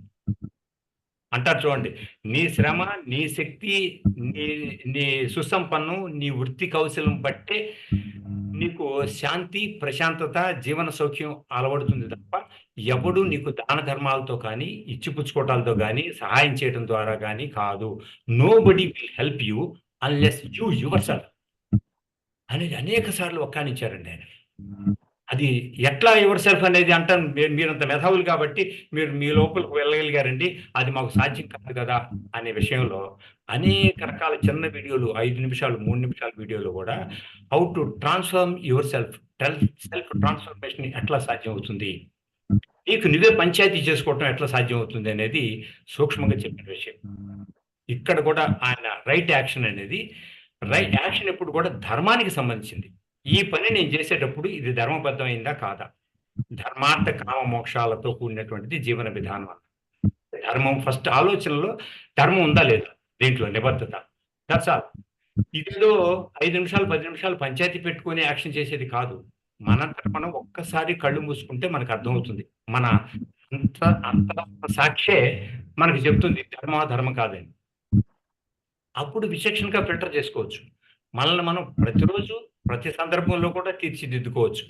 ప్రతి తప్పు నుంచి కూడా మనం గుణపాఠం నేర్చుకోవచ్చు. తప్పులు చేయలేమని ఎవరు చెప్పలేరు, కానీ ప్రతి తప్పు నుంచి గుణపాఠం నేర్చుకుంటూ మనిషి తనను తాను చక్కదిద్దుకుంటూ పోతా ఉంటే ఆటోమేటిక్గా ఏమాత్రం గతి తప్పకుండా మానవ జీవితం సౌఖ్యంగా ఉంటుంది, సౌందర్యంగా ఉంటుంది. సహజీవన సౌందర్యం కూడా దాంతో సాధ్యపడుతుంది అని జిడ్డు కృష్ణమూర్తి గారు చాలా చక్కగా వివరించారు. ద టైమ్ ఆఫ్ యాక్షన్ లో right action. Okay, thank you. నా అండర్స్టాండింగ్ మీకు పంచుకున్నాను. Thank you sir. థ్యాంక్స్ అండి. సార్ నమస్తే సార్. నమస్తే అండి. సార్ ఎవరో ఓపో 15 ఏమో ఫస్ట్ మ్యూట్ చేయటం బెటర్ ఏమో సార్, కొంచెం డిస్టర్బెన్స్ వస్తున్నది. మ్యూట్ చేస్తుంటే అన్మ్యూట్ చేస్తున్నారు. ఓకే ఓకే, ఇప్పుడు ఆగింది సార్, డిస్టర్బెన్స్ ఆగింది. ఓకే సార్ చిన్న రిక్వెస్ట్, అది మీరు ఇప్పుడు చెప్పినప్పుడు సంపూర్ణ దర్శనం అంటే బ్రెయిన్, తర్వాత రక్తనాళాలు, శరీరము అన్ని కలిపి సంపూర్ణ దర్శనం చేయటం గురించి కొంచెం మరొకసారి వివరిస్తారా సార్ ప్లీజ్? సరే. అంటే సాధారణంగా ఒక ఇంద్రియంతో ఫోకస్ చేయటం అనేది మన జీవితంలో మనకు తెలిసింది. అంటే ఆ ఇంద్రియంతో చేసే పని చూస్తుంది, నోరు రుచి చూస్తుంది, లేదా చెవి వింటుంది. అలాగని అందువల్ల ఏమవుతుందంటే ఇది సంపూర్ణ దర్శనం కాదు. అయితే 3-4 ఇంద్రియాలు 2-3 ఇంద్రియాలు కలిసి ఫోకస్ అయితాయి ఒక దాని మీద. అలాగే అంటే కొన్నిసార్లు మనం అనుకున్నాం ఏంటి అంటే, ఇప్పుడు సముద్ర తీరానికి వెళ్ళాము అనుకోండి. అక్కడ మనం కేవలం కెరటాలని చూసి ఎంత ఎత్తుగా ఎగిరి పడుతున్నాయని కామెంట్ చేయొచ్చు, చూసి ఒక క్షణం ఆనందించవచ్చు, ఏమన్నా చేయొచ్చు. కానీ అదే సమయంలో ఆ కెరటాలు ఎగిరి పడుతున్నప్పుడు వచ్చినటువంటి దాన్ని మళ్ళీ ఆ సముద్రం నుంచి వచ్చేటువంటి ఒక వాసనని, ఆ తర్వాత విరిగి కెరటం పడుతున్నప్పుడు వచ్చిన శబ్దాన్ని, తర్వాత ఇలాగా మనం ఆ 3 అనుకోండి, కనీసం 3, అది ఆ 3ని ఒకేసారి మనం దాన్ని తెలుసుకోగలిగితే ఆ క్షణంలో, అంటే అది తెలుసుకోవటం అనేది ఎప్పుడు జరుగుతుంది అంటే ఒక రకమైన తీవ్రతతో దాన్ని చూసినప్పుడు అన్నమాట. అంటే ఇక్కడ కృష్ణమూర్తి గారు ప్యాషన్ అనే వర్డ్ చాలాసార్లు వాడారు. ఈ ప్యాషన్ అనే దాంట్లో ఏముంది అంటే ఒక అతి తీవ్రమైన ఒక ఇష్టం ఉంటుందన్నమాట దాంట్లో. సో ఆ తీవ్రత ఎప్పుడైతే కలిగిందో చూద్దామనే ప్రయత్నం కాదు అది. ఈ ఇంద్రియం ఆ ఇంద్రియం ఈ ఇంద్రియం జోడించి చూద్దామనే ప్రయత్నం కాదు. కానీ ఏ విషయాన్నైనా అంత తీవ్రంగా చూసినప్పుడు మనం ఎప్పుడూ అంత తీవ్రంగా చూడము.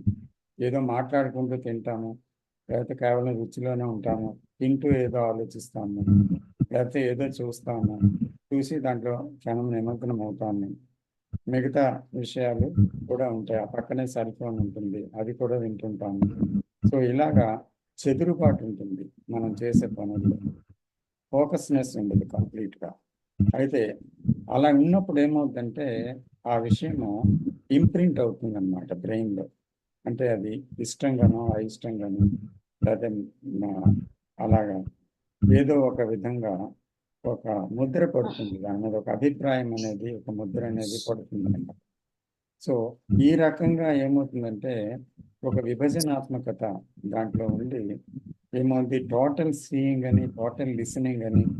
టోటల్ లిసనింగ్లో టోటల్ సీయింగ్ కూడా ఉంది, టోటల్ సీయింగ్లో లిసనింగ్ ఉంది, హియరింగ్ కూడా ఉంది. సో లిసనింగ్లో కేవలం వినడం కాదు, ఇట్ ఇస్ ఓన్లీ కేవలం అది ఇంద్రియాలు, ఒక ఇంద్రియం చెవనే ఇంద్రియం పనిచేసినప్పుడు అక్కడ దానిలో కళ్ళు కూడా భాగం పంచుకున్నాయి. అలాగే అక్కడ ఇంకొక ఇంద్రియం కూడా, అంటే అక్కడ కేవలం వినడం అనే చెవులే కాదు, కళ్ళు చూస్తున్నాయి, చెవులు వింటున్నాయి. అలాగే శరీరంలో ఒక గగురుపాటు కలుగుతుంది, ఇంద్రియంలో ఒక స్పర్శ, ఆ సంభాషణలో ఒకలాంటి ఒక ఇది కలిగింది. అలాగా ప్రతి ఇంద్రియము 2-3 ఇంద్రియాలు ఒక దాంట్లో ఒకేసారి పనిచేయడం జరుగుతుందన్నమాట. అంటే తీవ్రమైన ఒక ఫోకస్నెస్ ఉన్నప్పుడు. సో అలాంటిది జరిగినప్పుడు ఏమవుతుంది, అంతా కలిపి సంపూర్ణంగా చూడటం అనేది అక్కడ సంభవిస్తుంది. అలా సంభవించినప్పుడు ఏమవుతుంది, అక్కడ ఆ సంపూర్ణతలో ఇంకా నేను చూస్తున్నాను అనే భావన లేదు, ఇది మంచిది అనే ఒక వర్డ్ లేదు, ఇది బాగుంది అనే వర్డ్ లేదు, ఇది అంత బాగలేదు అనే వర్డ్ లేదు. అంటే మాట లేకుండా, గుర్తింపు లేకుండా కంప్లీట్గా చూడటం అనేది జరిగిందన్నమాట. అది టోటల్ అటెన్షన్ అన్నమాట. అంటే అక్కడ అటెండ్ అయ్యేవాడు ఎవడు లేడు ఒక విషయాన్ని, కానీ ఇక్కడ అటెన్షన్ మాత్రమే ఉంది. ఆ ఒకడు అనేవాడు లేడు. ఆ ఒకడు అనేవాడు ఒక ఇంద్రియం పనిచేసినప్పుడు రావచ్చు, కానీ ఇన్ని ఇంద్రియాలు, మనస్సు, అన్ని వృత్తి, శరీరం అంతా ఒకేసారి యావత్తు పనిచేసినప్పుడు, పూర్తిగా దాంతో మమేకమై చూస్తున్నప్పుడు ఏమవుతుందంటే ఆ దర్శనంలో, ఆ పర్సెప్షన్లో that is a real seeing అన్నమాట, టోటల్ సీయింగ్. సో సంపూర్ణ దర్శనం.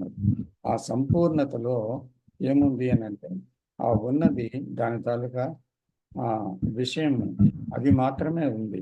అక్కడ నేను అనేది లేదు, పూర్తిగా లేదు అంతే. సో అలాంటి ఒక దర్శనం గురించి ఇందాక మనం మాట్లాడుతున్నాం. Okay sir, thank you sir. Welcome sir. నమస్తే సార్. ఓపో 15 సార్ మ్యూట్ చేయాలి సార్. Oppo 15 please. ఎన్నిసార్లు మ్యూట్ చేసినా అన్మ్యూట్ చేస్తున్నారు. ఎవరండి అతను? ఎవరు వారు తెలుసుకోవచ్చా? You should not unmute because it is a recorded knowledge. Please don't unmute. నమస్తే సార్. నమస్తే కృష్ణమూర్తి గారు. సార్ నమస్తే సార్. మొట్టమొదటిలో మీరు చెక్కినది ఒక పెద్ద నైపుణ్యం సార్. ఏమండి? మీరు మొట్టమొదటిలో మీరు మాకు చెక్కిండేది నైపుణ్యం సార్. ఏంటో సరిగ్గా నాకు అర్థం కావటం లేదు. అంటే మొట్టమొదటి మీరు చెక్కినది మాకే నైపుణ్యం సార్. నైపుణ్యం అంటే అవును సార్, మీరు చెక్కిండేది కృష్ణమూర్తి సార్ ఇచ్చిండే గిఫ్ట్ సార్. మీరు కృష్ణమూర్తి సార్ ఇచ్చిండే గిఫ్ట్ మీరు మాకి. నేను ఎవరనేది ముఖ్యం కాదు, నాకే ప్రాముఖ్యత లేదు. ఇక్కడ మానవ మనస్సు గురించి పరిశోధిస్తున్నాం అంతే. నేను చెప్పేవాడిని మీరు వినేవారు కాదు. అలాంటి డివిజన్ వద్దండి. ఎందుకంటే విన్నవించుకుంటున్నాను. కేవలం ఉన్న విషయంలో సత్యాన్ని చూడండి, అంతేగాని అక్కడ ఎవరు మాట్లాడుతున్నారు, ఏం చెప్తున్నారు అనేది ప్రధానం కాదు. అందులో ఆ విషయంలో ఎంత సత్యం ఉంది అనేది మనం గ్రహించి అలా జీవిస్తే చాలు అంతే. అంటే సార్, నాలో ఉండే జీవుడు అలిసిపోయిందే సార్, కష్టం పడిపోయిందే సార్, బాధపడిపోయిందే సార్. అవునండి, అదే సార్. ఇప్పుడు నాకు ఒక ప్రాబ్లం సార్, గతంలో నడిచిండేది నాకు స్టోరేజ్ అయిపోయింది సార్. కొన్ని విషయాలు రైట్ చేసిండేది స్టోరేజ్ కాదే. గతంలో నడిచిన విషయాలు కొన్ని స్టోరేజ్ అయింది సార్. వాటిని నేనేమో చేస్తాను, బాధపడతాను, వాటిని పంపించగా కాదు సార్. అంటే నేను నా వర్కర్స్ కూడా తప్పు చేసిండ్రు, నేను తప్పు చేసిండు, నాకు ఐడియా లేకుండా తప్పు చేసిండు. అదంతా నాకు తప్పైండేది నాలో స్టోరేజ్ అయిపోయింది. మంచి చేసిండేది స్టోరేజ్ కాదే. దాన్ని నేనేమేమో సాల్వ్ చేసి దాన్ని అంతా పంపేయాల్సి వస్తాను కాదు సార్. బాధపడుతూ ఉండదు సార్. దానికి ఏమన్నా అసలు స్టోరేజ్ చేసుకుంది కదా బ్రెయిన్. అవును సార్, ఇది స్టోరేజ్ చేసుకుంటుంది, అదే దాని ప్రాబ్లం. ఆ స్టోరేజ్ వల్లే నేను అనేది సృష్టించబడింది. ఆ జ్ఞాపకాలే నేను అన్నమాట. అసలు నిజంగా ఆ స్టోరేజే లేకపోతే మీరు లేరు, నేను లేను, ఆ నేను అనేదే లేదు. కాబట్టి ఆ స్టోరేజ్ అనేది ఇప్పుడు ఎలాగ కరుగుతుంది అనేది, దాని ప్రభావం ఎలాగ పోతుంది అనేది అంశం అన్నమాట. అంతేగాని ఇలా జరిగిపోయింది కదా, ఏం చేయను నేను అని బాధ పెట్టుకోవడం వల్ల స్టోరేజ్ మరింత పెరుగుతుంది, ఘర్షణ పెరుగుతుంది. కాబట్టి అది పోయే మార్గం ఏంటి అని చూస్తే కృష్ణమూర్తి గారు క్లియర్గా చెప్పారు, సెల్ఫ్ నోయింగ్ అని. సో మనం దాన్ని ఏంటుందో లోపల కంటెంట్ని చూడాలి అంతే. మనం చేయగలిగేది ఏమీ లేదు దాన్ని. అది ఒక టేప్ రికార్డర్ కాదు అరెస్ట్ చేసేదానికి లేకుండా, దాన్ని దర్శనం చేయాలి, ఉన్నదాన్ని చూడాలి. అప్పుడు అది పోయే అవకాశం ఉందన్నమాట. అంటే దాని ప్రభావం చూపించకుండా ఉంటుంది. జ్ఞాపకాలు అనేవి పూర్తిగా ఎరేస్ అవ్వవు, కానీ దాని ప్రభావం పోతుందన్నమాట నిత్య జీవితంలో. కాబట్టి దాని గురించి, గతం గురించి చింతించటం అనేదే ఒక దుఃఖానికి మరొక కారణం, అపరాధ భావానికి ఇంకొక కారణం. కాబట్టి ఆ గతం వదిలేయండి, అవసరం లేదు. ఇప్పుడు ఏం జరుగుతుంది అది మాత్రమే చూడండి, భవిష్యత్తు వద్దు. గత భవిష్యత్తు కాలాలే నేనుతో ప్రయాణం చేస్తూ ఉంటాయి. కాబట్టి ఆ కాలమే నేను. కాబట్టి దాన్ని చూడండి, చూస్తే కాలం అవుతుంది. Thank you sir, thank you sir, welcome. Thank you sir. Narendra గారు హ్యాండ్ రైజ్ చేసి. నమస్తే సార్. నమస్తే నరేంద్ర గారు. సార్ ఒక క్వశ్చన్ సార్, జనరల్గా చెప్పండి సార్. అంటే ఇది ఇంతకుముందు రావు గారు కర్మ గురించి మాట్లాడారు, దాని గురించి క్వశ్చన్. సో నా అండర్స్టాండింగ్ చెప్తాను, బట్ మీరు కంప్లీట్ అండర్స్టాండింగ్ చెప్పండి సార్.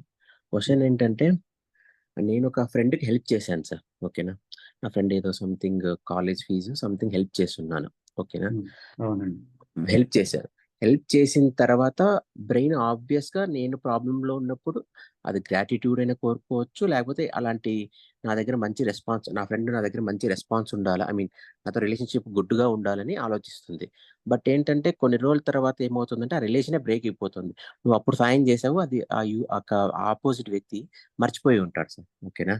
బట్ నేనేమనుకుంటా అంటే యాజ్ ఎ కర్మ, నాకు నేను మంచి చేశాను కదా, నాకు 2 times బ్యాక్ వస్తుంది కదా అని, యాజ్ మనకు ఒక కర్మ సిద్ధాంతం ఉంది కదా, అట్లాంటి దాంట్లోకి వెళ్తున్నప్పుడు నాకు ఒక అండర్స్టాండింగ్ వచ్చింది. అంటే నేను చేసినప్పుడు లో నుంచి చేశాను, సెల్ఫ్ సెంట్రిక్ నా ఫ్రెండ్ అని ఏదో ఒక ఉద్దేశంతో చేశాను కాబట్టి రిజల్ట్ రాలేదా, ఓకేనా. ఆ ఉద్దేశం ఉంది, లో నుంచి వచ్చింది అనమాట. నా ఫ్రెండ్ అతనికి హెల్ప్ చేస్తే అతని ఫ్యూచర్ బాగుంటుందని అనుకొని, అది నా ఫ్రెండ్ కదా అనే ఉద్దేశంతో చేస్తున్నాను కాబట్టి, సెల్ఫ్ సెంట్రిక్ డిసిషన్ కాబట్టి హెల్ప్ చేసినా నాకు ఆ రిజల్ట్ రాలేదు అని అండర్స్టాండింగ్ చేసుకోవాలా, లేకపోతే సెల్ఫ్ లేనప్పుడు కృష్ణాజీ చెప్తాడు, సెంటర్ లేనప్పుడు సెల్ఫ్ లేనప్పుడు, నీకు దగ్గర సెంటర్ లేనప్పుడు సెల్ఫ్ ఉండదు, సెల్ఫ్ లేనప్పుడు what ever it comes that is intelligence అని చెప్తారు.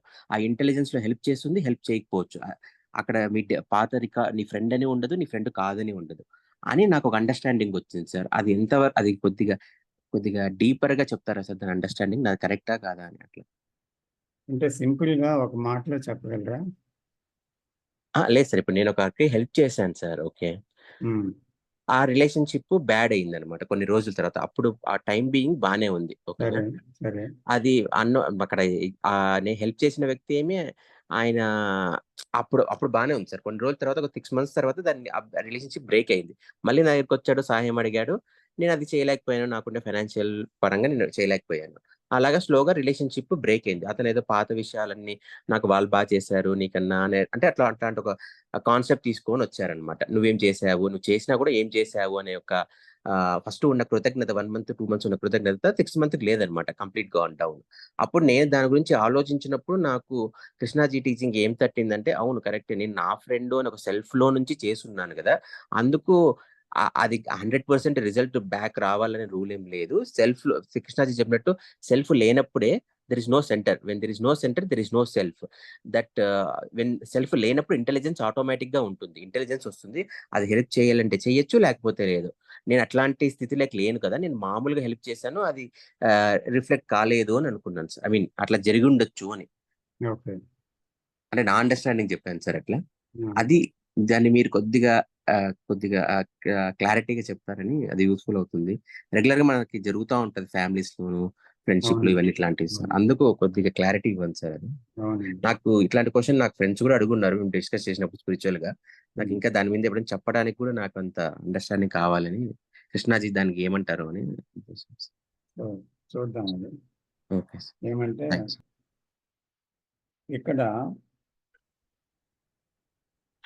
సెల్ఫ్ అనేది కారణంతో కూడుకున్నది. అది ఏది ఆలోచించినా, ఏ చర్య చేసినా దాని వెనకాతల ఒక విశాలమైన కారణము, సంకుచితమైన కారణము, ఏదో ఒక కారణం ఉండి తీరాలి.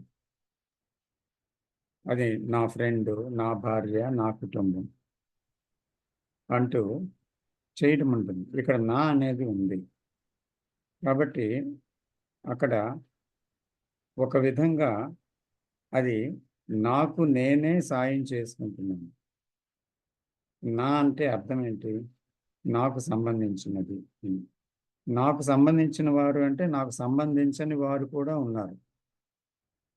అంటే మొత్తం అది ఒక కరుణ, ప్రేమ అనేది ఒక వ్యక్తికి చెందింది కాదు. లేదా అంటే ఒక సంకుచితమైన భావాలకు చెందింది కాదు. అది ఒక విశాలత, పరిధులు లేవు దాంట్లో. కానీ ఇది నేను అనే దానికి తెలియదు అనమాట. యాక్చువల్గా తెలిసే అవకాశం లేదు.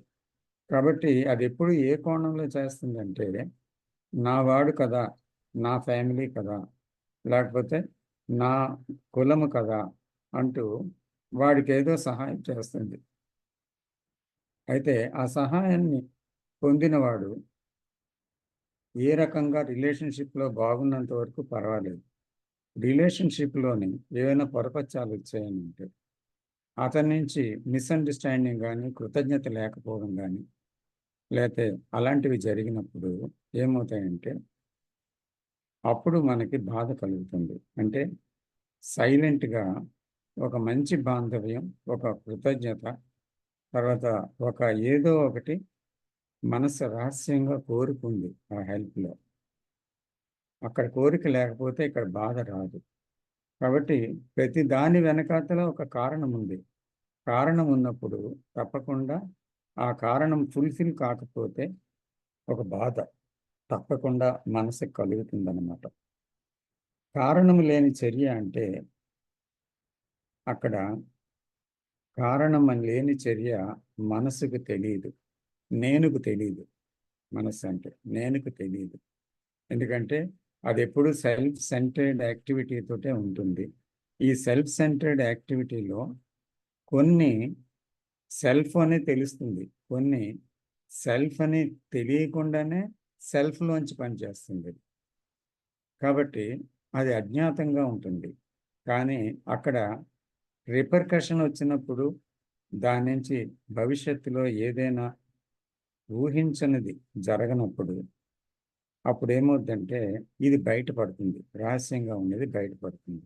అప్పుడు ఒక ఎందుకు బాధ కలిగింది, ఎందుకు రిలేషన్షిప్ బ్రేక్ అయిందని ఒక బాధ కలిగింది, ఎందుకు అతనికి అపనమ్మకం వచ్చిందని బాధ కలిగింది, ఎందుకు కృతజ్ఞత లేదనేటువంటి కొంచెమైనా లేదు అని ఎందుకు అనిపించింది అంటే ఇవన్నీ మనసు కోరుకుంటుంది కనుక లోపల బయట పడలేదు ఇది. కానీ అక్కడ ఏవైతే బహిరంగంగా అక్కడి నుంచి వచ్చే ఆపోజిట్ సైడ్ నుంచి వెంటనే అక్కడ రియాక్ట్ అయింది, లోపల ఏదో ఒక సంచలనం కలిగింది. సో కాబట్టి ప్రతి సెల్ఫ్ యాక్షన్లోని కూడా ఒక కారణం ఉంది. ఆ కారణమేమో ఎఫెక్ట్ అవుతుంది. ఎప్పుడైనా ఎఫెక్ట్ అయినప్పుడు బాంధవ్యాల్లో తేడా వస్తుంది. తేడా వచ్చినప్పుడు అక్కడ బాధ కలుగుతుంది. కాబట్టి ఈ సెల్ఫ్ నుంచి వచ్చిన యాక్షన్ అనేది కారణంతో కూడుకున్నది కనుక నిజంగా కారణం లేని చర్య ఏదైనా ఉందా అనేది కనుక్కోవలసింది. ఎందుకంటే అది సెల్ఫ్కి తెలియదు. కాబట్టి సెల్ఫ్ నోయింగ్లో, సెల్ఫ్ అండర్స్టాండింగ్లో మనకి లోతుగా సెల్ఫ్ గురించి అర్థమైనప్పుడు కేవలం ఆలోచన విధానం ఏంటి, ఆలోచన ప్రక్రియ ఏంటి, ఆలోచన యొక్క కదలిక ఏంటి, ఆలోచన యొక్క స్వరూప స్వభావాలు ఏంటి అనేది ప్రతి కదలికలోని మనకు అర్థమవుతాయి ఉంటాయి దాన్ని చూడటం వల్ల. అంటే పక్షపాతం లేకుండా, జోక్యం లేకుండా చూడటం వల్ల. నిజంగా అలా చూసినట్లయితే అప్పుడు అవగాహన అయితే అప్పుడు ఒక కారణము లేని చర్య ఉద్భవిస్తుందన్నమాట. ఆ చర్యలో కేవలం ప్రేమ ఉంటుంది అంతే.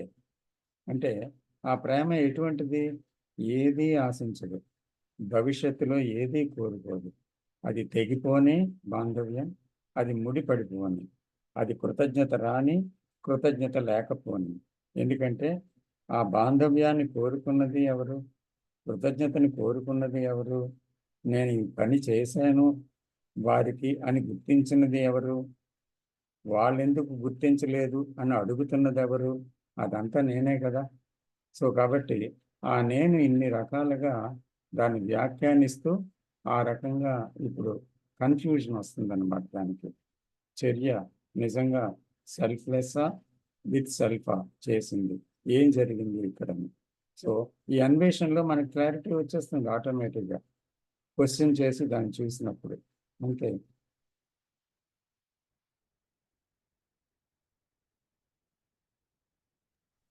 Okay sir, got it. Thank you. Shiva గారు హ్యాండ్ రైజ్ చేశారు. నమస్కారం సార్. ఇప్పుడు మీరు కొన్ని సందర్భాల్లో సెల్ఫ్ డ్రాప్ అవుతుంది అన్నారు కదా సార్, అది కరెక్టే సార్. కానీ అప్పుడు ఇంటెలిజెన్స్ పనిచేస్తది కదా సార్. అవును. అంటే మళ్ళీ అంటే అక్కడ సెల్ఫ్ డ్రాప్ అయినంక మళ్ళీ రావడము అనేది అంటే అక్కడ డ్రాప్ అనేది ఆ కాంటెక్స్ట్‌లో ఆ నిమిషము, ఆ 2 నిమిషాలు డ్రాప్ అయిందని అర్థమా? అక్కడ స్లీప్ అది అక్కడ ఏంటి సార్? అక్కడ సెల్ఫ్ డ్రాప్ అయింది ఆ నిమిషం. కానీ నిజంగా సెల్ఫ్ డ్రాప్ అవ్వడం అంటే there must be total understanding of the self అనమాట. అంటే ఇప్పుడు చూడండి, ఒక యాక్షన్లో ఇక్కడ సెల్ఫ్ పనిచేస్తుందని నేను చూశాను అన్నమాట. సో అందుకని అది లిమిటెడ్ యాక్షన్ అవుతుంది, బాధపడుతున్నాను, ఇలా చేయకూడదు కదా అని చెప్పి ఇక్కడ సెల్ఫ్లో ఇక్కడ కారణం ఉంది అని గుర్తించి ఏం చేశాను, అక్కడ ఏదో చెయ్యాలి, అలా చేయటం మంచిది అనిపించి చేశాను. అయితే అక్కడ ఏమైందంటే అక్కడ కూడా ఒక ఆలోచన ఉంది, ఇది మంచిది ఇలా చేయటం, ఇది రైట్ యాక్షను, ఇది మంచిది అంటూ ఒక ఆలోచన ఉంది. అంటే సెల్ఫ్ అక్కడ పూర్తిగా పోలేదు, ఒక సెల్ఫ్ రైటియస్నెస్ ఉంది. అంటే నేను సెల్ఫ్ రైటియస్గా ప్రవర్తించాను అనేసి ఒకటి ఉందన్నమాట. సో అది పూర్తిగా సెల్ఫ్లెస్నెస్ కాదు. అంటే అక్కడ ఈ రెండిటికి మధ్య కన్ఫ్యూజన్ ఏర్పడుతుంది. Self righteousness is not selflessness. అందు గురించి బయటికి ఎలా కనిపిస్తుంది, రైటియస్నెస్ కనిపిస్తుంది అనమాట. అంటే అది రైట్ యాక్షన్ కింద మనకు కనిపిస్తుంది. బట్ సెల్ఫ్లెస్ యాక్షన్ అనేది ఏంటంటే తిరిగి దాని పర్యవసానాన్ని అది ఆలోచించదు, పర్యవసానం గురించి ఎదురు చూడదు, పర్యవసానం గురించి బాధపడదు, పర్యవసానం గురించి పొంగిపోదు. అప్పుడు సెల్ఫ్లెస్ యాక్షన్ అది. సో కానీ పర్యవసానమే లేదు, అది చేస్తుంది అంతే. Thank you sir. అయితే సెల్ఫ్ కంప్లీట్‌గా డ్రాప్ కావడము అంటే ఆ సెంటర్‌ను చూసినప్పుడే డ్రాప్ అయితది కదా సార్ అంతే కంప్లీటు. కదండి, అంతే. అయితే అప్పుడు ఇండివిడ్యువల్‌గా చూడగలుగుతున్నాం సార్. కానీ సెంటర్ అనేది అసలు సెంటర్ దగ్గరకొచ్చేసరికి ఏమీ లేదా సెంటరు అనిపిస్తుంది సార్ అప్పుడప్పుడు. ఉమ్, ఉమ్, ఉమ్. అంటే అంటే ఆ సెంటర్‌ని సెంటర్ చూడలేకపోవాల్సొస్తుంది. అంటే ది హోల్ ఆఫ్ ఇట్ అంటారు కదా కృష్ణమూర్తి గారు. The whole content, the content is consciousness and consciousness is the content. నేను అనేది మొత్తం కంటెంట్. సో కంటెంట్లో ఏమున్నాయండి, అక్కడ కోపం ఉంది, భయం ఉంది, ద్వేషం ఉంది, అసూయ ఉంది, తర్వాత నేను, నా కోసం ఉంది, కారణం ఉంది, అన్నీ ఉన్నాయి. ఇది కంటెంట్ కదా, ఎట్సెట్రా ఎట్సెట్రా. అయితే ఈ కంటెంట్లో ఏదో ఒక దాన్ని తీసుకొని అక్కడ కోపం వచ్చింది అనుకొని ఈ కోపాన్ని నేను చూస్తాను, అర్థం చేసుకుంటాను అంటూ ఆ కోపాన్ని అర్థం చేసుకుని అర్థమైపోయింది అనుకుంది. ఆ తర్వాత నేను నా లోభత్వాన్ని చూస్తాను అని, లోభత్వం అర్థమైపోయింది, ఇదే కదా లోభత్వం అని. ఆ తర్వాత అసూయ అంటే ఏంటో చూద్దామని, ఇలాగా స్టెప్ బై స్టెప్ మనిషి చూడడం అంటే తను తాను మోసం చేసుకోవడం. ఎందుకంటే స్టెప్ బై స్టెప్ అనేది లేదు అక్కడ. ఎందుకంటే ఎవ్రీథింగ్ ఈజ్ రిలేటెడ్. ఇప్పుడు ఒక ద్వేషం ఉందనుకోండి, ద్వేషం ఉంటే ఏమైంది, అక్కడ అసూయ కూడా ఉంది, అక్కడ ఇంకేముంది, అక్కడ డివిజన్ ఉంది. ద్వేషం ఉన్నప్పుడు అక్కడ మళ్ళీ సంఘర్షణ ఉంది. అప్పుడు కోపం వచ్చింది ద్వేషంలో, అక్కడే మళ్ళీ ఆ కోపంలో ఏమవుతుందో అనే భయం వచ్చింది. ఈ అన్నిటి వల్ల దుఃఖం వస్తుంది జరిగిన ఘటనల వల్ల. అంటే దాంతో ఇవన్నీ రిలేట్ అయి ఉన్నాయా లేదా. కాబట్టి కాన్షియస్నెస్లో ఎన్నో రకాల కంటెంట్స్ ఉండొచ్చు, but all contents are related to each one. అంటే ఒకదాంతో ఒకటి ముడిపడి ఉన్నాయి. అంటే అప్పుడు ద్వేషాన్ని చూడడం అంటే ఈ కంటెంట్ అంతటితోటి ఆ ద్వేషాన్ని చూడటం అన్నమాట. నాట్ ఓన్లీ ద్వేషం అంటే ఇది అని చెప్పి దాన్ని చూడటం కాదు, కానీ ద్వేషములో ఈ కంటెంట్స్ అన్నీ కూడా కనెక్ట్ అయి ఉన్నాయి అని చూడగలిగితే that is the whole seeing అన్నమాట. సో అది నేను. కాబట్టి ఇవన్నిటితో ఉన్న నేనులో ఒక దాంట్లో అన్నీ ఉన్నాయి, అన్నిట్లో ఈ ఒకటి ఉంది. అంటే ఒక దేశపటం తీసుకుంటే అక్కడ కేవలం ఇండియానే చూడటం అంటే ఇండియా దేశము ప్రపంచ పటంలో ఒక భాగం కావచ్చు ప్రపంచ పటం చూస్తే, కానీ ఇండియా ఒక భాగం కావచ్చు. అయితే కూడా మొత్తం ప్రపంచంలో అది భాగమే అయినప్పటికీ ప్రపంచంలో ఉంది, అది ప్రపంచంతోనే ఉంది. కాబట్టి ఇక్కడ ఇది వేరేగా లేదు, ప్రపంచ పటంలోనే ఉంది, ప్రపంచంతోనే ఉంది, కానీ వేరేగా ఉన్నట్టు కనిపిస్తుంది. కాబట్టి ఇక్కడ దీన్ని అర్థం చేసుకోవడము అంటే అర్థం ఏంటి? ఇండియాలో ఉన్న ప్రజలే ప్రపంచంలో ఉన్న ప్రజలు. అక్కడ ఇందులోనే ఇక్కడ ఉండేటువంటి ప్రజల్లో ఏముందో ప్రపంచంలో ఉన్న ప్రజల్లోనే అదే ఉంది. ఇందులో ఏ విభజన ఉందో అక్కడ విభజనే ఉంది. కాబట్టి మొత్తం అంతటినీ కూడా ఒక దాంట్లోనే చూడగలం అన్నమాట. కానీ వేరేగా దాన్ని మాత్రమే చూడాలి అనుకోవడంలో అప్పుడు మొత్తం అర్థం కాదు. కాబట్టి ఇది చూస్తున్నప్పుడు మొత్తం దాని స్టోరీ అంతా బయటపడాలన్నమాట టోటల్గా. Okay, thank you sir. Welcome. Deepti గారు.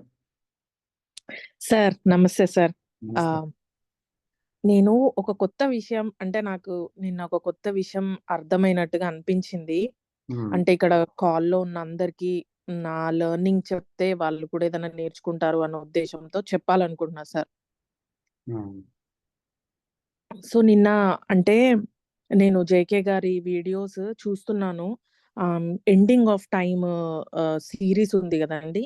అయితే అందులో ending of time series number 7 అది అసలు అన్ని సిరీస్ లో కన్నా అంటే నేను 7th దాంట్లో ఉన్న ప్రస్తుతం కంప్లీట్ అయింది. కానీ 7th లో నేను ఒకటి చాలా కొత్త విషయం నేర్చుకున్నాను. ఏంటంటే ఇప్పుడు టోటాలిటీ అంటే మొత్తం చూస్తే యాక్చువల్గా ఉంది ఏంటంటే మూమెంట్, టైం అని నేను అనను, కానీ there is a moment, forward movement. తెలుగులో చెప్పాలంటే ఒక కదలిక మాత్రమే ఉంది. సరిగ్గా అబ్జర్వ్ చేస్తే ఒక ముందుకెళ్లే కదలిక మాత్రమే ఉంది. అంటే ఏంటంటే దాంట్లో ఇప్పుడు ముందుకెళ్లే కదలిక అంటే దాని టైంతో పోల్చకూడదు. టైం అనేది మనం సృష్టించుకుంది. కాకపోతే ఏంటంటే ఆ కదలిక అనేది మనము అబ్జర్వ్ చేస్తే సేయింగ్ లాగా కాకుండా మనం కరెక్ట్ గా అబ్జర్వ్ చేస్తే నాకేమర్థమైందంటే ఇప్పుడు ప్లానెట్స్ అవన్నీ ఇప్పుడు ఎర్త్ 24 hours రొటేట్ అవుతూ ఉంటది కదా సార్. మనం దాన్ని డే అండ్ నైట్ గా మనం డివైడ్ చేసినాం, కానీ అది రొటేట్ అవ్వడం కంటిన్యూస్ మూమెంట్. అది దాన్ని ఈ రోజు డే ఇది నైట్ అని మనం చేస్తున్నాం, కానీ అది కంటిన్యూస్ మూమెంట్.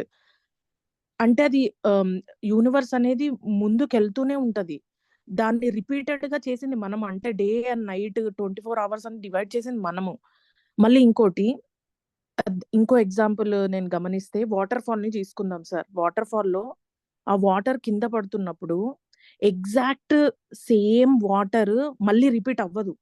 అంటే అది కంటిన్యూస్ ఫ్లో. అది మనం చూడడానికి మనకి ఎలా ఉంటదంటే అది వాటర్ ఫాల్ పడుతుంది సేమ్ అట్లనే కనిపిస్తది, కానీ డీప్ గా అబ్జర్వ్ చేస్తే ఆ వాటర్ మళ్ళీ రిపీట్ అవ్వదు. డిఫరెంట్ వాటరే రిపీట్ అవుతూ ఉంటది. కంటిన్యూస్ మూవ్మెంట్ అది. ఇంకొక ఎగ్జాంపుల్, ఒక చెట్టు తీసుకుందాము. ఈ నిమిషం నేను చూసిన చెట్టు మరో నిమిషం అది సిమిలర్ ఉండదు. ఈవెన్ గాలి మూవ్మెంట్ కూడా డిఫరెంట్ గా మూవ్ అవుతుంది. డిఫరెంట్ ఆకులు మూవ్ అవుతాయి. ఈ రోజు చూసిన చెట్టు రేపు చూసిన చెట్టు టోటల్ డిఫరెంట్. స్నాప్ షాట్ తీసి పక్కన చూస్తే ఈ రోజు ఆకు లేనిది రేపు కొత్త ఆకు రావచ్చు. అంటే total different movement, continuous movement. ఒక ఆకు రాలిపోవచ్చు, ఇంకో ఆకు రావచ్చు, గాలిలో కూడా తేడా ఉండొచ్చు, డిఫరెంట్ ఆకు ఊగొచ్చు. అంటే ఒక మూమెంట్ నెక్స్ట్ మూమెంట్ కే డిఫర్ అవుతుంది, సెకండ్ బై సెకండ్ డిఫర్ అవుతుంది. అంటే దాని మీనింగ్ ఈ ముందుకెళ్లే కదలిక మాత్రమే ఉంది ప్రపంచంలో. అంటే నాకు దాంట్లో నుంచి ఏమర్థమైందంటే, అంటే ముందుకెళ్లే కదలికనే ఉన్నప్పుడు మరి నేనేంటి అంటే నేను అంటే నేను చచ్చిపోతున్నాను, ప్రతి క్షణం నేను చనిపోతున్నాను. అంటే ఆ ఆలోచన నేను ఏదైతే గ్యాదర్ చేస్తున్నానో, అక్యుములేట్ చేస్తున్నానో ఆ ఆలోచనలు అవన్నీ నా మనసులో నేను ఒకటి సృష్టించుకొని పెట్టుకుంటున్నాము నా మైండ్ లో. కానీ అది నిజానికి ఉందా? లేదు కదా. అది ఈ క్షణం నేను మాట్లాడుతున్నా మీతో, ఈ క్షణం ఇప్పుడే అయిపోయింది. అంటే ఈ క్షణమే చనిపోతున్నా కూడా నేను మాట్లాడుతున్న టైంలోనే మన ఎండింగ్ కూడా అవుతుంది. సో ఇది నాకు అర్థమైనప్పుడు మరి నేను మైండ్ లో బిల్డ్ చేసుకున్న థాట్స్ అవన్నీ నేను కావల్చుకొని, నేను అనేది ఒకటి బిల్డ్ చేసుకొని ఆలోచనలన్నీ కావల్చుకొని నా మనసులో పెట్టుకొని అదే నేను అని నమ్మి బతుకుతున్నా కదా సార్. అంతే కదా. అంటే ఉమ్, అక్కడ చూస్తే అసలు ఏమీ లేదు. అంటే నేను ఒక మూమెంట్ తప్పితే ఏమీ లేదు. మనం బతుకుతున్నప్పుడే చనిపోతున్నాం కూడా. కాకపోతే మనం రేపు అనేది ఒకటి సృష్టించుకొని, రేపు అనేది ఎక్కడుంది? ఒకటే మూమెంట్ కదా ఇది ఉంది. రేపు లేదు, నిన్న లేదు. ఒక్కటే ఉంది మూమెంట్. సో, మనము ఈ అక్యుములేట్ చేసుకున్న ఇప్పుడు మనం ప్రపంచంలో చూసి మనకు అర్థం యూనివర్స్ కూడా అంతే. ఒక్కటే మూమెంట్. ముందుకెళ్ళే మూమెంటే. ఎనకాల అసలు ఏమీ లేదు. జరుగుతున్న మూమెంటే, చనిపోతుంది కూడా at the same time. So, అసలు ఇది నాకు అర్థమైన తర్వాత నాకు అనిపించిందంటే నేను కలెక్ట్ చేసుకున్న ఈ జ్ఞాపకాలు అవన్నీ ఎప్పుడో చనిపోయినాయి. ఆ చనిపోయిన ఇన్ఫర్మేషన్ మీద నేను కూర్చొని బతుకుతున్నా. అంటే అది నన్ను నేను చూసుకుంటే నాకు అది చాలా సిల్లీగా అనిపించింది సార్. ఉమ్, అంటే ఉమ్, నేను ఇది బాధపడ్డాను, నేను అది చేశాను, ఇది చేశాను. అంటే ఈ మూమెంట్‌లో నేను ఎక్స్‌పీరియన్స్ చేస్తుంది ఇక్కడే డై అయిపోయింది. కానీ నేనేం చేస్తున్నా, అది నేను ఎక్స్‌పీరియన్స్ చేశాను అని చెప్పేసి అది ఒకటి నా మైండ్‌లో సేవ్ చేసుకొని, అది నేనుగా మారింది. అదసలు నిజం కాదు. అది అది చనిపోయిన ఇన్ఫర్మేషన్ మీద నేను కూర్చొని బతుకుతున్నా అని నాకు అర్థమైంది సార్. అంటే everything is false. yes, truth అనేది ఒక్కటే మూమెంట్. మూమెంట్, టైమ్ అని కూడా చెప్పలేము. అది ఒక moment. Point to point, second to second అంటే సెకండ్‌తో కూడా కాదు. అది మళ్ళీ టైమ్‌తో డివిజన్ చేస్తున్నట్టు అయితది కానీ, అది ఒకటే మూమెంట్, ఫార్వర్డ్ మూమెంట్. ప్రతి ఆహ్, కదలికలో చనిపోవడం అంటూ ఉంటది. మనిషి అయినా గావచ్చు, చెట్టయినా గావచ్చు, ఈవెన్ ఆ వాటర్ ఫాల్ గురించి చెప్పాను కదా సార్. సముద్రం గమనించినా గూడా ఒకటే అల, ఒకటేలాగా మళ్ళీ, మళ్ళీ అది పుట్టదు. మనకలా కనిపిస్తది. ఆ అల అలా పుడుతుంది, మళ్ళీ అలొస్తది అని. కానీ ఒకటే అదే అల మళ్ళీ అలాగే రాదది. నాకది అర్థమైంది సార్. అవును, కరెక్ట్. అంటే దీన్ని ఇంకో విధంగా కూడా మనం చూడొచ్చని అనుకుంటున్నాను. ఎందుకంటే ఇంకో స్టేట్మెంట్ కూడా కృష్ణమూర్తి గారు ఇచ్చారు. జీవన్ మరణాలు విడదీయరానివి. సో ఇప్పుడు మీరు చెప్పిన సముద్రాన్ని చూస్తే అంతే, పడిపోతుంది మళ్ళీ లేస్తుంది. సో ఎలా డివైడ్ చేయగలం దాన్ని? అది వదిలేయండి. ఇప్పుడు చూడండి, there is a complete order in the cosmos, but in human life there is disorder అని చెప్పారు ఒక దగ్గర. సో ఎండింగ్ ఆఫ్ టైంలో చూస్తే, ఆయన మాట్లాడింది చూస్తే, ఇక్కడ కదలిక అనేది యూనివర్స్లో జరుగుతూనే ఉంది. కానీ దాంట్లో డిజార్డర్ ఉందా? ఖచ్చితమైన ఆర్డర్ ఉంది. మ్యాథమెటికల్ ఆర్డర్ అంటారు దాన్ని. సో ఎప్పుడు కూడా ప్రతి నిమిషం కూడా ఎలాగ ఏ స్పీడ్లో తిరగాలి, ఎలా తిరగాలి, ఎలా గ్రహమండలాలు ఉండాలి, అక్కడ అవి అలా జరుగుతూనే ఉన్నాయి యూనివర్స్లో. కానీ మానవ జీవితంలో చూస్తే ఏం జరుగుతుంది అంటే, ఇక్కడ ఏ క్షణానికి ఆ క్షణమే మరణం జరిగింది. మీరు చెప్పినట్లు, మీరు చూసినట్లు, అలాగే పునరుజ్జీవనం కూడా జరుగుతుంది. సో అంటే ఇక్కడ దేశము కాలము అనే నిబద్ధత ఏది ఏర్పరచుకుంది, ఎందుకు ఏర్పడ్డాయి, ఇది అసలు మెయిన్ పాయింట్ ఆఫ్ డిస్కషన్. దేశ కాలాలు అనేవి నిజంగా లేవు. ఎందుకంటే గతము లేదు, భవిష్యత్తు లేదు. అవి ఎందుకు గతము భవిష్యత్తుగా ప్రస్తుతంలో ఏర్పడి ప్రయాణం చేస్తుంది, ఇది ప్రశ్న. అందుకే ఆ టైం ఏదైతే నేను అనేది సృష్టించుకుందో, గత భవిష్యత్ కాలాలనే psychological time, is there an ending for that అని అడుగుతున్నారు కృష్ణజీ. ఎండింగ్ ఆఫ్ టైం అంటే ఎండింగ్ ఆఫ్ మీ, అంటే నేను అనేది లేకుండా పోవడం. కాబట్టి ఎండింగ్ ఆఫ్ టైం అంటే ఏంటి, అక్కడ యాక్చువల్గా ఏం జరుగుతుంది అక్కడ అంటే, ఈ కాలం అనేది సృష్టించుకున్నది ఎవరు?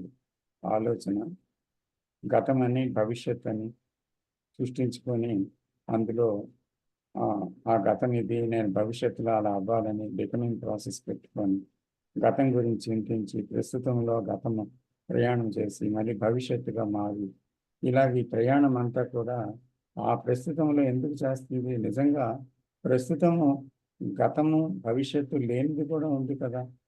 ఆ ప్రస్తుతం ఏంటి? కాలము లేని ప్రస్తుతం ఏంటి? కాలం ఉన్న ప్రస్తుతం ఏంటి? అని చూస్తే కాలం ఉన్న ప్రస్తుతమే నేను. అక్కడ కాలం అనేది క్రియేట్ చేయబడింది.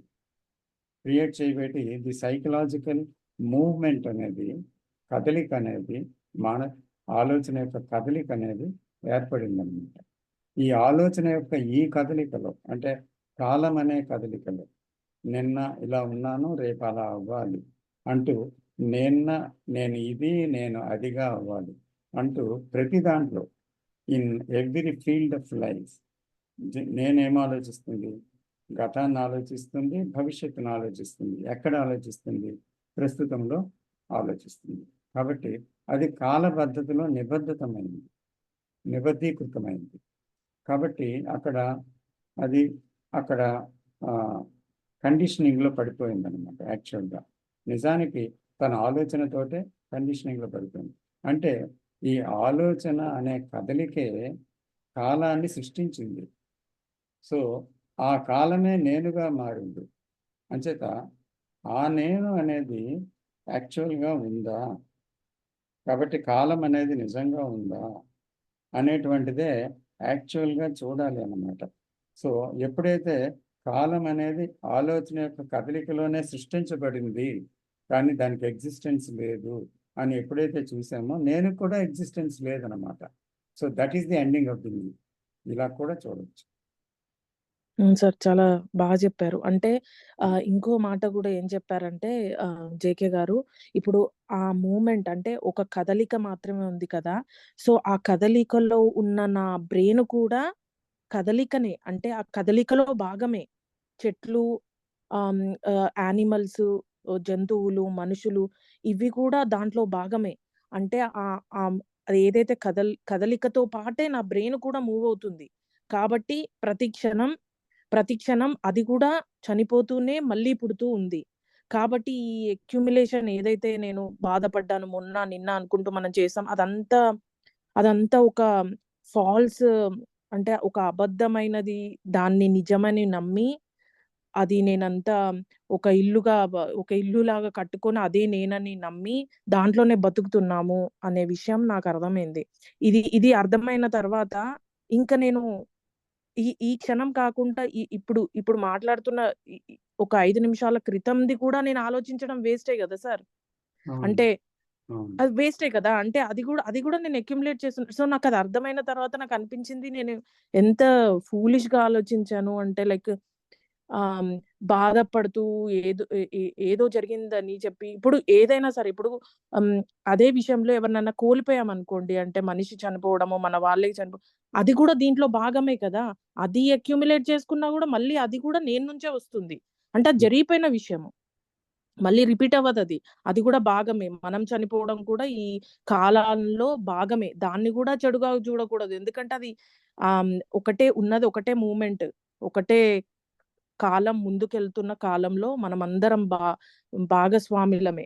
అంటే మనం పుట్టినాం కాబట్టి దాంట్లో ఒక భాగమే కాబట్టి అది అలా సాగిపోతా ఉంటదనమాట. ఒక చెట్టు ఫీల్ అవ్వదు.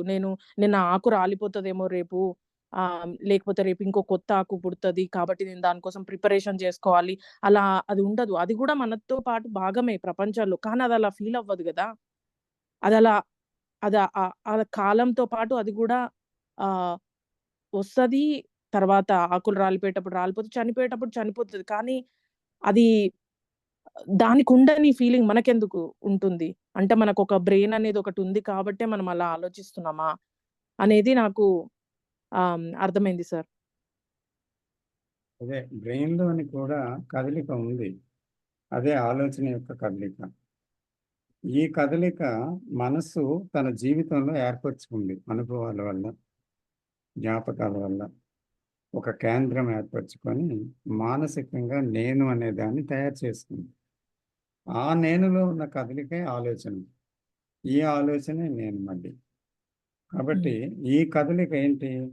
యాక్చువల్‌గా ఆ సెంటర్ క్రియేట్ చేసుకున్న కదలిక. అదే కాలంలో కదలిక. దీనిలోనే మనిషి దుఃఖం అంతా ఇమిడి ఉంది. అవును. కాబట్టి ఆ సహజమైన కదలిక బ్రెయిన్ కలిగి ఉందనుకోండి, అందులో మనిషికి ఎందుకు దుఃఖం ఉంటుంది? ఆ సహజమైన కదలిక ఏంటి? ఆలోచిస్తుంది. కానీ ఆలోచించేవాడు లేడక్కడ. అర్థమవుతుందా? అర్థమవుతుంది సార్. అంటే చాలా ఏంటి అక్కడ? క్లియర్‌గా అర్థమవుతుంది. అంటే అక్కడ ఎలోన్నెస్ మాత్రమే ఉంది, లోన్లీనెస్ లేదు.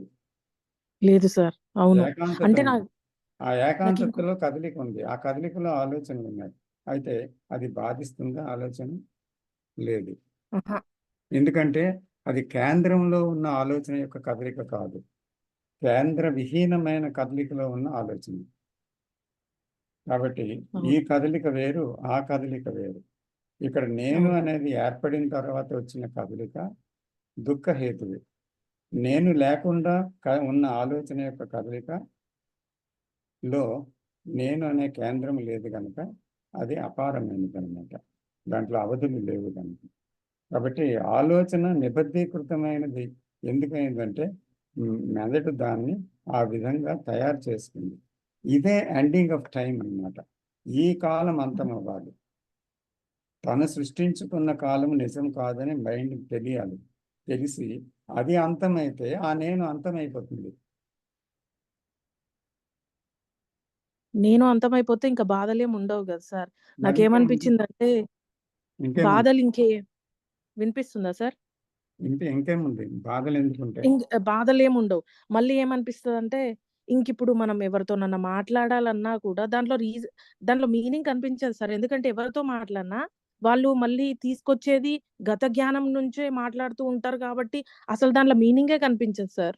హ్మ్. అంటే అంటే ఇప్పుడు ఎలోన్‌నెస్‌కి, లోన్లీనెస్‌కి డిఫరెన్స్ క్లియర్‌గా కనిపిస్తదనమాట. ఇప్పుడు నేను అనే కేంద్రం ఉన్నప్పుడే లోన్లీగా ఫీల్ అవుతాము. ఇప్పుడు నేను అనేది పోయిన తర్వాత కంప్లీట్‌గా పోయిన తర్వాత ఎలోన్‌నెస్‌కి ఉన్న వాల్యూ అసలు కరెక్ట్ వాల్యూ అర్థమవుతది సార్. అంటే అవును. ఇంకా వేరే వాళ్ళతో మాట్లాడే పని లేదు కదా! ఎందుకంటే ఆ గత జ్ఞానమే ఉండదు. కాబట్టి నీలో నువ్వు ప్రశాంతంగా ఆహ్, ఎలాంటి యాంగ్జైటీ లేకుండా, ఏది లేకుండా ప్రశాంతంగా ఒక చోట కూర్చోగలవు. అంటే మీనింగ్ ఇస్తేనే కేంద్రం ఉంది అక్కడ. అవును. The word is thought and the meaning is thought, and so it is the the centre. So అక్కడ వర్డ్కి మీనింగ్ లేకపోతే అది శబ్దం అంతే. సో కేంద్రం లేకపోతే శబ్దాన్ని వింటుంది, దానికి మీనింగ్ లేదు. కాబట్టి అది ఏ కేంద్రాన్ని ఎఫెక్ట్ చేయగలదు? కేంద్రం ఉంటే కదా, మీనింగ్ ఇచ్చేదే కదా కేంద్రం. ఇవ్వలేదు కాబట్టి కేంద్రం లేదు. చాలా బాగా చెప్పారు సార్. ఎవరైనా అంటే ఈ కాల్‌లో ఉన్న వాళ్ళందరికీ నేను దేని గురించి అది 7th ending of time JK గారు డేవిడ్ బోమ్‌తో చేసిన కాన్వర్జేషన్ నంబర్ 7 అది చాలా ఇంపాక్ట్ చేసిందండి నన్ను మాత్రం. నేను ప్రీవియస్ 6 కాన్వర్జేషన్స్ కంప్లీట్‌గా విన్నాను కానీ 7th కాన్వర్జేషన్ అది అసలు చాలా దీని మీద చాలా ఒక ట్రైలర్ క్లియర్‌గా ఉంది. చూసి యూట్యూబ్లో చూసారా? ఏంటి సార్ అది? స్మాల్ గ్రూప్ సమాలోచన స్మాల్ వస్తుంది. చూడలేదు సార్ అవి ఇంకా చూస్తాను. స్మాల్ మీరే గ్రూప్ సమాలోచన అంటే we okay. Have done all the conversations hmm. With David Bohm ending of time గురించి. అందులో ఇది ఓకే. కూడా ఉంది 7th. సమాలోచన అని కొట్టాలా యూట్యూబ్‌లో? Okay small sir. గ్రూప్ సమాలోచన. ఓకే. నాకు రోజుకి నాకు ఇంపార్టెంట్ అనిపిస్తుంది సార్. అంటే రోజుకి నాకు ఇది తెలుసుకుంటున్న కొద్దీ నాకు ఇంక ఏది ఇంపార్టెంట్ కాదు నా లైఫ్‌లో. ఇదే నాకు ఇంపార్టెంట్ తెలుసుకోవడం ఫస్ట్. నన్ను నేను తెలుసుకోవాలి అనేదే నాకు ఇంపార్టెంట్‌గా మారింది. అదే that is the beginning and that is ending. Absolutely sir. Absolutely. Thank you. అంతకన్నా తెలుసుకోవాల్సింది ఏముందండి. చాలా thanks sir. Welcome. I'm glad about your understanding. Thank you. Shiva గారు హ్యాండ్ రైజ్ చేశారండి. సార్ ఏమీ లేదు సార్. సార్ ఇంకొకటి అది ఇప్పుడు ట్రాన్స్‌ఫర్మేషన్ అయినంక కూడా బ్రెయిన్‌లో కదలిక ఉంటుంది గదా సార్! అదో యూనివర్సల్ అది ఆ కదలిక సెల్ఫ్ లేకుండా ఉంటుంది. ఇప్పుడు ట్రాన్స్‌ఫర్మేషన్ బిఫోర్ కదలిక సెల్ఫ్‌తోని ఉంటుంది. అంతే గదా సార్? అవును. అవును. ఎందుకంటే truth is not a dead thing like pillar. It has its own చైతన్యం, it has its own movement కదా. మొత్తం విశ్వం చూస్తే చైతన్యమే ఉంది, చైతన్య రహితంగా లేదు ఎక్కడ. కానీ నేననే అది విడదీసుకొని తన చైతన్యం అని పెట్టుకుంది. అది పోతే ఉన్నది నా చైతన్యం లేదు, చైతన్యం ఉంది అంతే. Okay, clear sir. Thank you sir. So time అయిందండి, అంటే చాలా ఇంట్రెస్టింగ్ టాపిక్ మాట్లాడి. So any time is not condition.